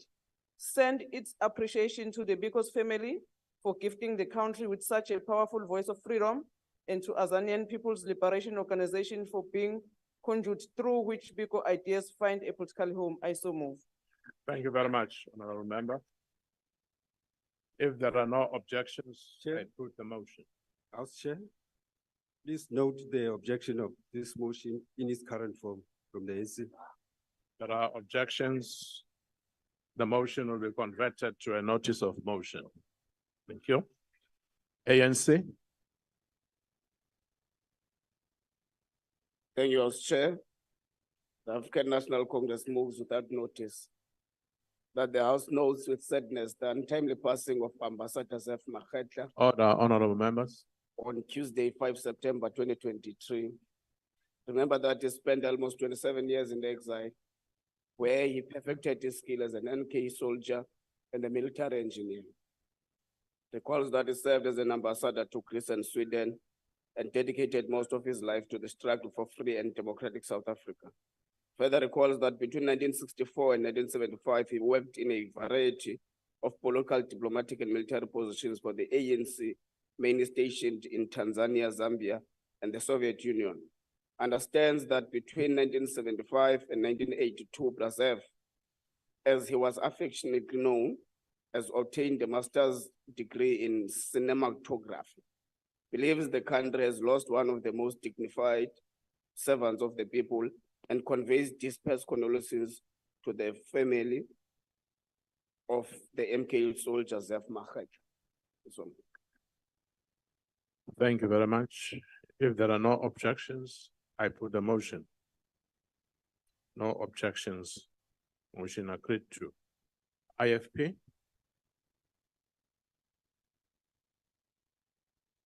FF plus. I hereby move on behalf of the Freedom Front Plus that this House notes that on 6 September 2023, Nikki van der Linde was chosen as TLU SA's Young Farmer of the Year 2023. Further notes that he is a grain farmer from Standerton and has been farming for the past 17 years on the Cirrus farm of Geelbos Boerdery. Acknowledges his meticulous planning, hard work, knowledge in his field of work, ambition and passion. Also recognizes the positivity, innovation and farming expertise of the other 14 semi-finalists. Thanks them for their participation and involvement in agriculture and hereby congratulates van der Linde on this achievement. I so move. Thank you very much. If there are no objections, I put the motion. No objections, motion agreed to. ANC. The African National Congress move without notice that the House congratulates Banyana Banyana for their stunning World Cup success. Notes that Banyana made history as the first senior South African national women's and men football team to progress beyond the group stages of the FIFA World Cup at the FIFA Women's World Cup that took place in Australia and New Zealand. Also notes that they became the first senior South African football team to qualify for the knockout round of the FIFA World Cup. Hopes that their successful performance in the World Cup will usher in the need of the event move not only in women's soccer, but also in women's sports in general. Also hopes that it will strengthen the campaign for equal pay for women and men sports persons. Believes that they have raised the South African soccer and flag internationally, and the nation is proud of Banyana Banyana and wishes Banyana Banyana more success in their future endeavors. So move. Thank you very much, Honourable Member. If there are no objections, I put the motion. No objections, agreed to. ACDP. Thank you, House Chair. On behalf of the ACDP, I move without notice that the House notes the ruthless and unnecessary murder of a young policeman, Jairus Joshua Govender van der Bijl, on the 31st of August 2023, who was shot while changing a burst tire on the N2 between Durban and Port Shepstone. Further notes that Jairus was to write his final examination the day after he was murdered, after being handpicked to join the Directorate of Priority Crime Investigation, or the Hawks. Calls on the Minister of Police to leave no stone unturned in bringing the heinous perpetrators to book, and offers our condolences to the Govender van der Bijl and meth families of young Jairus. I so move. Thank you, Honourable Member. If there are no objections, I put the motion. No objections, it's agreed to. The UDM.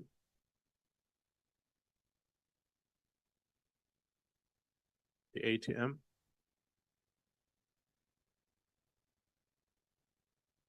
DA.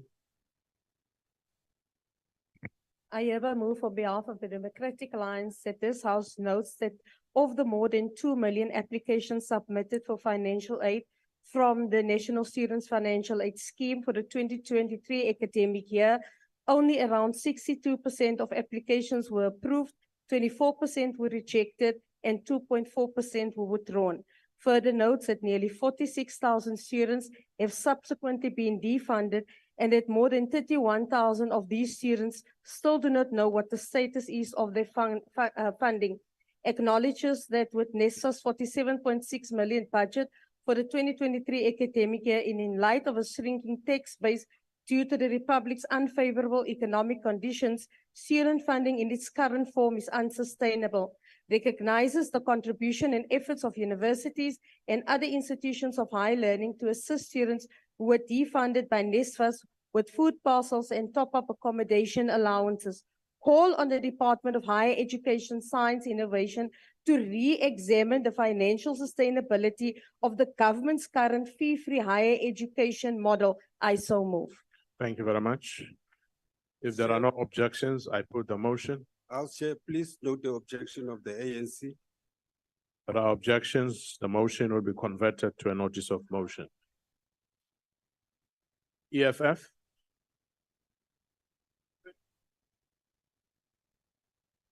freedom fighters to move without notice that the House knows that the 9th of September 2023 marks 150 years since the death of Chief Makoma, the warrior Xhosa chief who is the most distinguishable of the Xhosa leaders who fought against European annexation of African land for a period of 100 years. Further knows that Makoma, Jogusombo,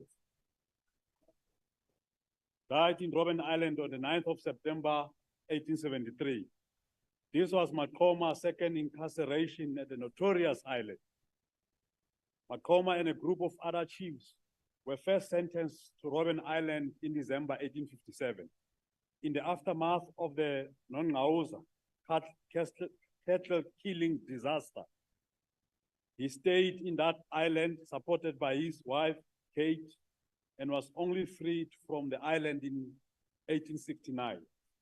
Acknowledges that upon his return to the land which was previously his and his people in September 1869, Makoma found his chiefdom in ruins and the land that previously belonged to him and his people fully owned by those against whom he fought. The entire leadership structure of the nation he once led was scattered, and the family he knew then disintegrated. Recognizes that Makoma's fighting spirit urged him on the reorganization of his people, and that his return to waterproof area in which he waged a Thank you courageous very much, battle against the Honorable British Member. during the Time is up. frontier battles against the white settlers led to his rearrest.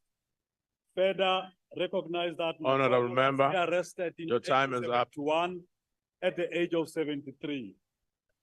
He Honorable further called Member, upon the people of the your time institution is up. to remember Makoma and the gallant fight that he waged against colonialism and land dispossession. Honorable Member, Don't leave your Makoma, time don't is leave. up. Honorable members, may I remind you that motions without notice should not exceed 1.5 minutes. And please stick to that. Let's stick to that. If there are no objections, I put the motion. No objections, motion agreed to. ANC, The ANC moves without notice that the House notes with deep sadness the passing of ANC veteran and former ANC MP, Comrade Esop Pahad, on the 6th July 2023, aged 84. Remembers that he and his brother, Comrade Aziz Pahad, a former Deputy Minister of Foreign Affairs, went into exile late 1964 and settled in London. And after completing his studies, Esop was appointed to the editorial committee of the World Marxist Review. Understands that he returned to South Africa after the ANC was unbanned in 1990, and after the 1994 South African general elections, Comrade Pahad served as a parliamentary councillor to then Deputy President Thabo Mbeki. Further understands that he was appointed the minister in the presidency after the 1999 general elections and resigned in 2008. Acknowledges that he was the board chairman of the African Mali Timbuktu Manuscript Trust, as well as chairman of the board of trustees for the South African Democracy Education Trust, and a member of the National Executive Committee of the African National Congress. Believes that he was a knowledgeable individual, a political activist, and a trusted advisor, and conveys its heartfelt condolences to his family, friends, to his party, the African National Congress. Thank you. thank you very much, Honorable Member. If there are no objections, I put the motion. No objections, motion agreed to. Good. NFP. ANC. ANC moves without notice that the House knows with deep pride that the South African team have certainly inspired and captivated the current and next generation of netball players, as well as securing a whole new fan base after some lovely, nail-biting and world-class performances that saw them end the recent netball tournament with 1 draw, 2 losses, and 4 wins. Further notes that even though they were beaten by their fellow Africans from Uganda, the team fought up until the end. Acknowledges that the tournament being hosted on African soil for the first time ever, there was immense pressure on the host team to do well.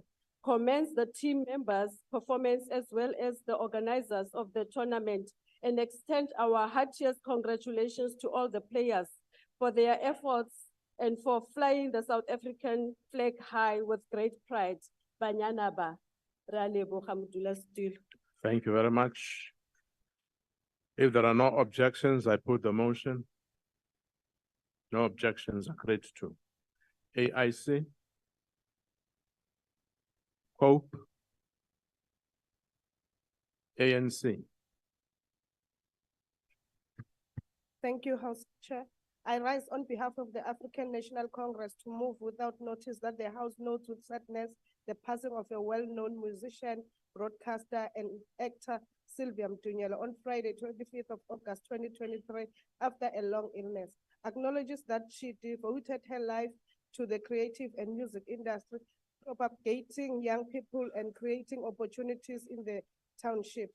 Remembers that Mama Mtunyela started her career in the 1970s with Victor Ntori Sextet and performed with other musicians on the Cape Town jazz scene, including Winston Mankunku Ngozi, Mentin Baro, Dugan Gugana, and Ezra Gugana.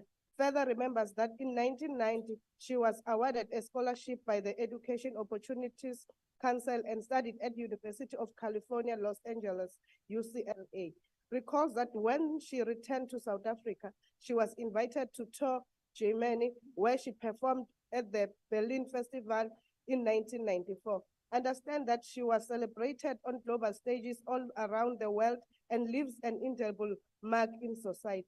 Believes that her legacy will live on not only through her music, but also through the impact she made on South African music industry and the lives of many artists, and conveys deepest condolences to her family and friends in the entertainment industry. So the ANC moves. Thank you very much.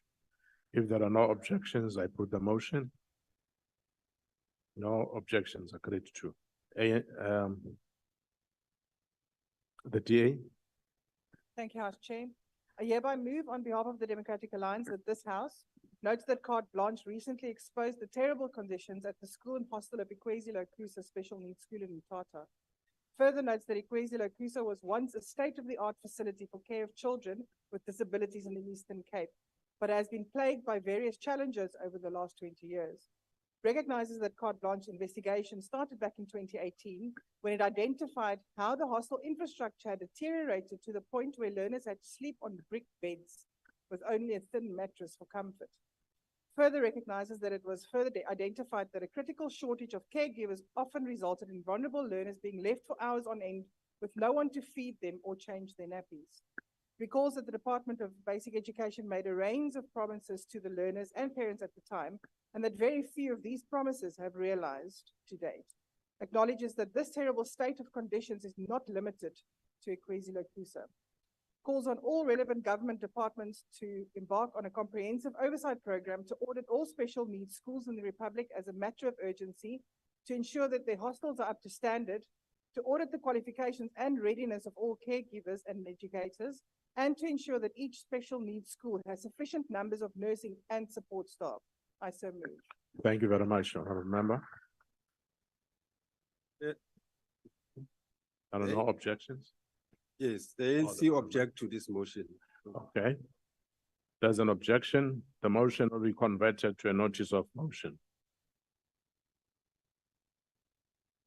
Order, honourable members. PAC.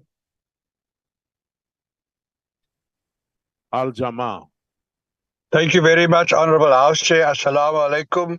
I rise on behalf of Al-Jamaa and would like to submit a motion without notice that the House notes the death of Imam Ahmad Qasim, a Robben Islander and a revolutionary struggle hero who passed away at the age of 77 years on the 14th of July 2023 at his Lanjan home after a long illness.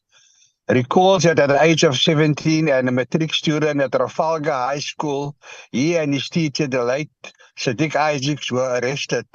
Further recalls that he was one of the youngest prisoners on Robben Island, where he completed his matric exams at the age of 17 years and a bachelor's degree in philosophy. Notes that he was punished for attempting to expose the appalling conditions on the island by smuggling out letters to Amnesty International and the International Red Cross. Further notes that he was a founder and leader of the Qibla movement and a member of the Pan-Africanist Congress of Azania. Further acknowledged that he was the only political prisoner released with a banning order on the 27th of February 1991. Further notes that by 1994 he established the Islamic Unity Convention, bringing together nearly 300 Muslim organizations, and played a pivotal role in establishing community radio station Radio 706, helping to free the airways.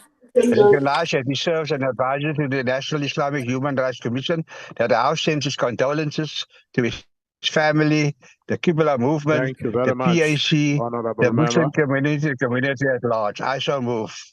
Thank you very much. If there are no objections, I put the motion. No objection agreed to. The ANC. Thanks, Chair. The African National Congress moves without notice that the House notes with sadness the passing of retail legend and Pick and Pay founder, Raymond Ackerman, on Thursday, September 23, at the age of 92. The ANC remembers Ackerman for his strong commitment to consumer to fight against discrimination and the monopoly of basic goods, and for the way he demonstrated his strong social responsibility. He recalls that he endorsed non-racialism in his stores and was amongst the business leaders who lobbied during apartheid era to move.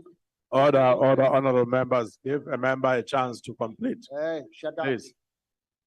He further recalls that even in 1960, he was determined to promote all employees to managerial positions in defiance of apartheid laws. Honorable members, Honorable Mulala.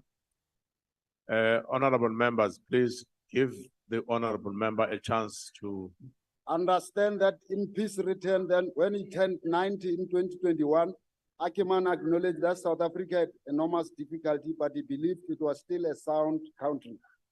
He believes our country has lost a brilliant patriot who always saw a positive future for South Africa, and conveys deepest condolences to the Ackerman family, friends in retail industry. So the ANC moves. Thank you, honorable member. If there are no objections, We object, I put the House Chair. motion. We object, we very much object. White There are monopoly capital objections. here. The motion. Don't make noise, There's a notice object, of man. motion.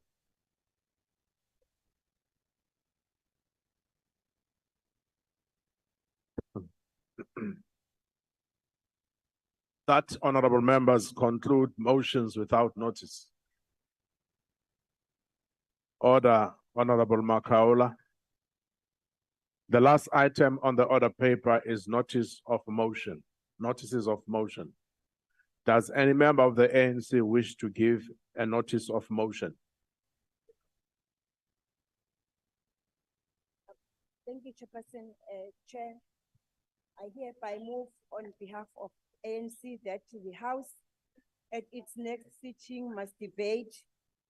Let's come accelerating- closer to the mic, honorable member.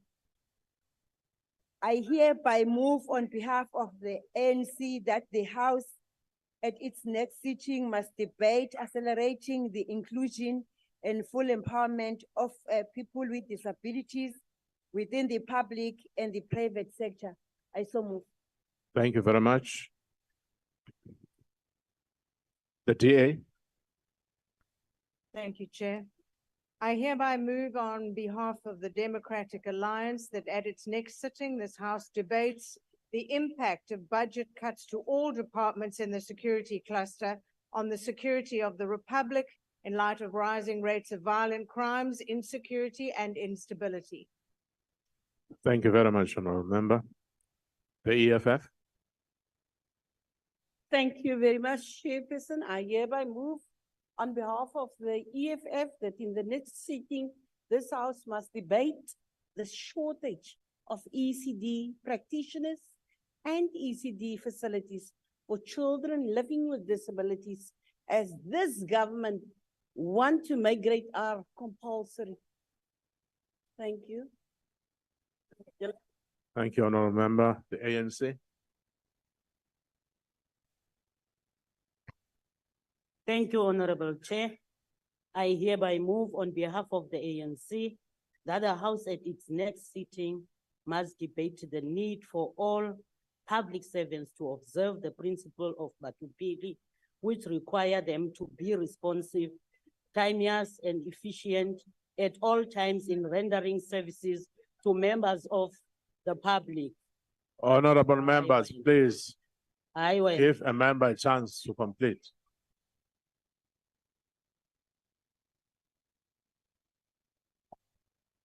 Honorable members.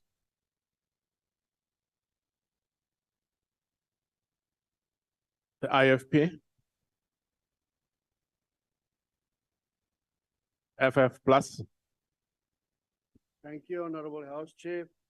I hereby give notice that on the next sitting, day of the House, I shall move on behalf of the Freedom Front Plus that the House debates the origin and causes of littering and pollution in South Africa, especially focusing on the negative impact that it has on the economy, the model of South African citizens, and projected image of South Africa to the outside world.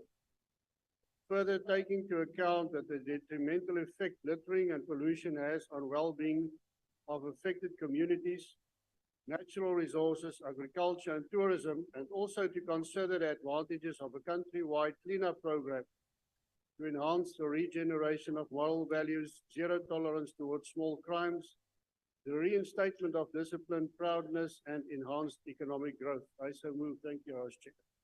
Thank you very much, Honorable Member.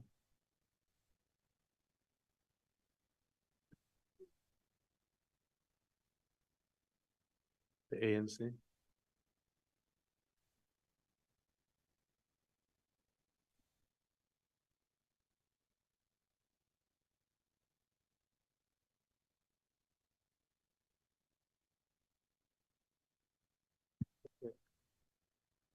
Thank you very much, House Chair. I hereby move on behalf of the ANC that this House at its next sitting must debate the development and strengthening of local economies, creation of jobs, and promotion of job placements, especially for the youth. I so move, Chair. Thank you. Thank you very much. ACDP. Thank you, House Chair. House Chair, I give notice that I will move on behalf of the ACDP that the House at its next sitting debates the unprecedented revenue and spending pressures experienced by National Treasury as a result of a very challenging fiscal situation due to extensive load shedding, poor economic growth, and persistent inflation. Thank you. Thank you very much, Honorable Member. The UDM.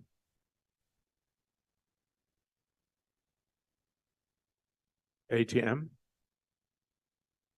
And I don't like it. I don't know why they are forcing their matters.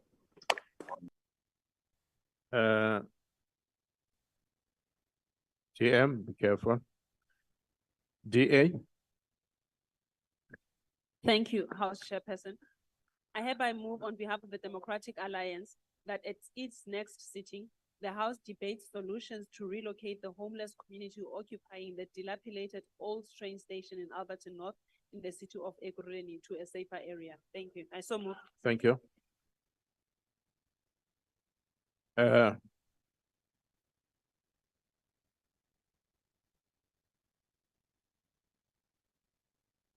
EFF. Chairman, I hereby move on the behalf of the EFF that in the next sitting, this House must debate the inability to successfully administer the social grant distribution as poor people and elderly must sleep on the street when they do not get their grants. Thank you. Thank you very much. ANC. Thank you very much, House Chairperson. I hereby move on behalf of the African National Congress that the House in its next sitting must debate strategies and approaches to mitigate the impact of climate change on women and girls living in rural communities in order to protect their livelihoods and their participation in the economy. Thank you, House Chair. Thank you very much. Good. NFP. Thank you, House Chair. On behalf of the National Freedom Party, I move that at its next sitting, this House deliberates on the rise in political killings in the country, particularly KwaZulu-Natal. I so move. Thank you very much. ANC.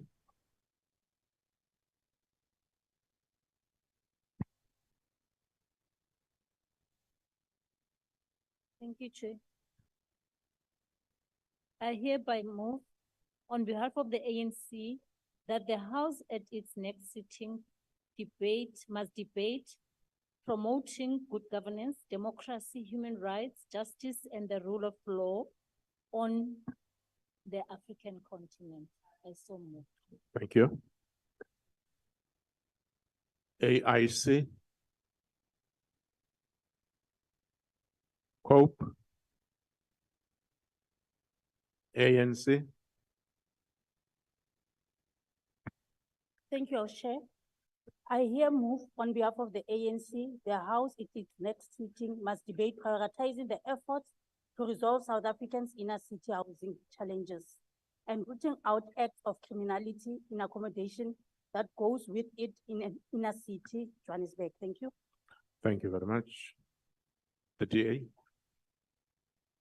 I hereby move on behalf of the Democratic Alliance that at its next sitting, this House debates the economic and the environmental impact of the increasing frequency of fires on South Africa agriculture grassland, specifically as they related to being a consequence of global warming. I so move. Thank you very much, Honorable Member. PAC. Al-Jama. Thank you. Al-Jama notes the best endeavors of the Minister of Transport and calls on the President of South Africa to issue a special proclamation to use available land which have been earmarked for housing many years ago at Kulenburg in Cape Town to house homeless people who are squatting along the railway tracks. The relocation of the homeless along the railway lines will make way for the restoration of passenger rail services, which is much needed in Cape Town. I so move. Thank you very much, Honorable Hendricks. But next time we should coin it much better.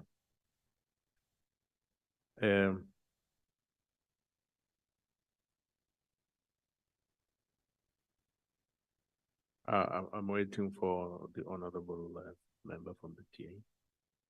Thank you very much. ANC.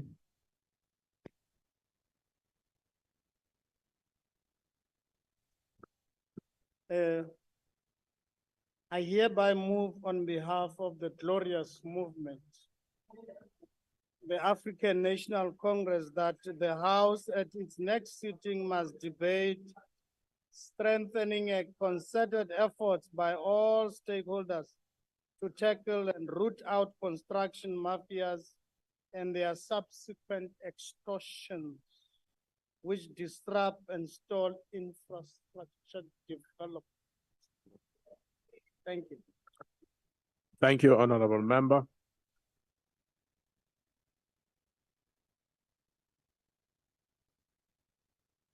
I have noticed, honorable members, that out of all the notices of motion that has been presented, only 1 or 2 members exceeded the 1 minute allocated.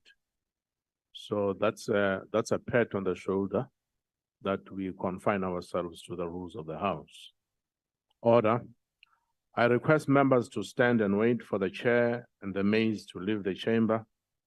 That concludes notices of motion and the business for the day, and the House is adjourned.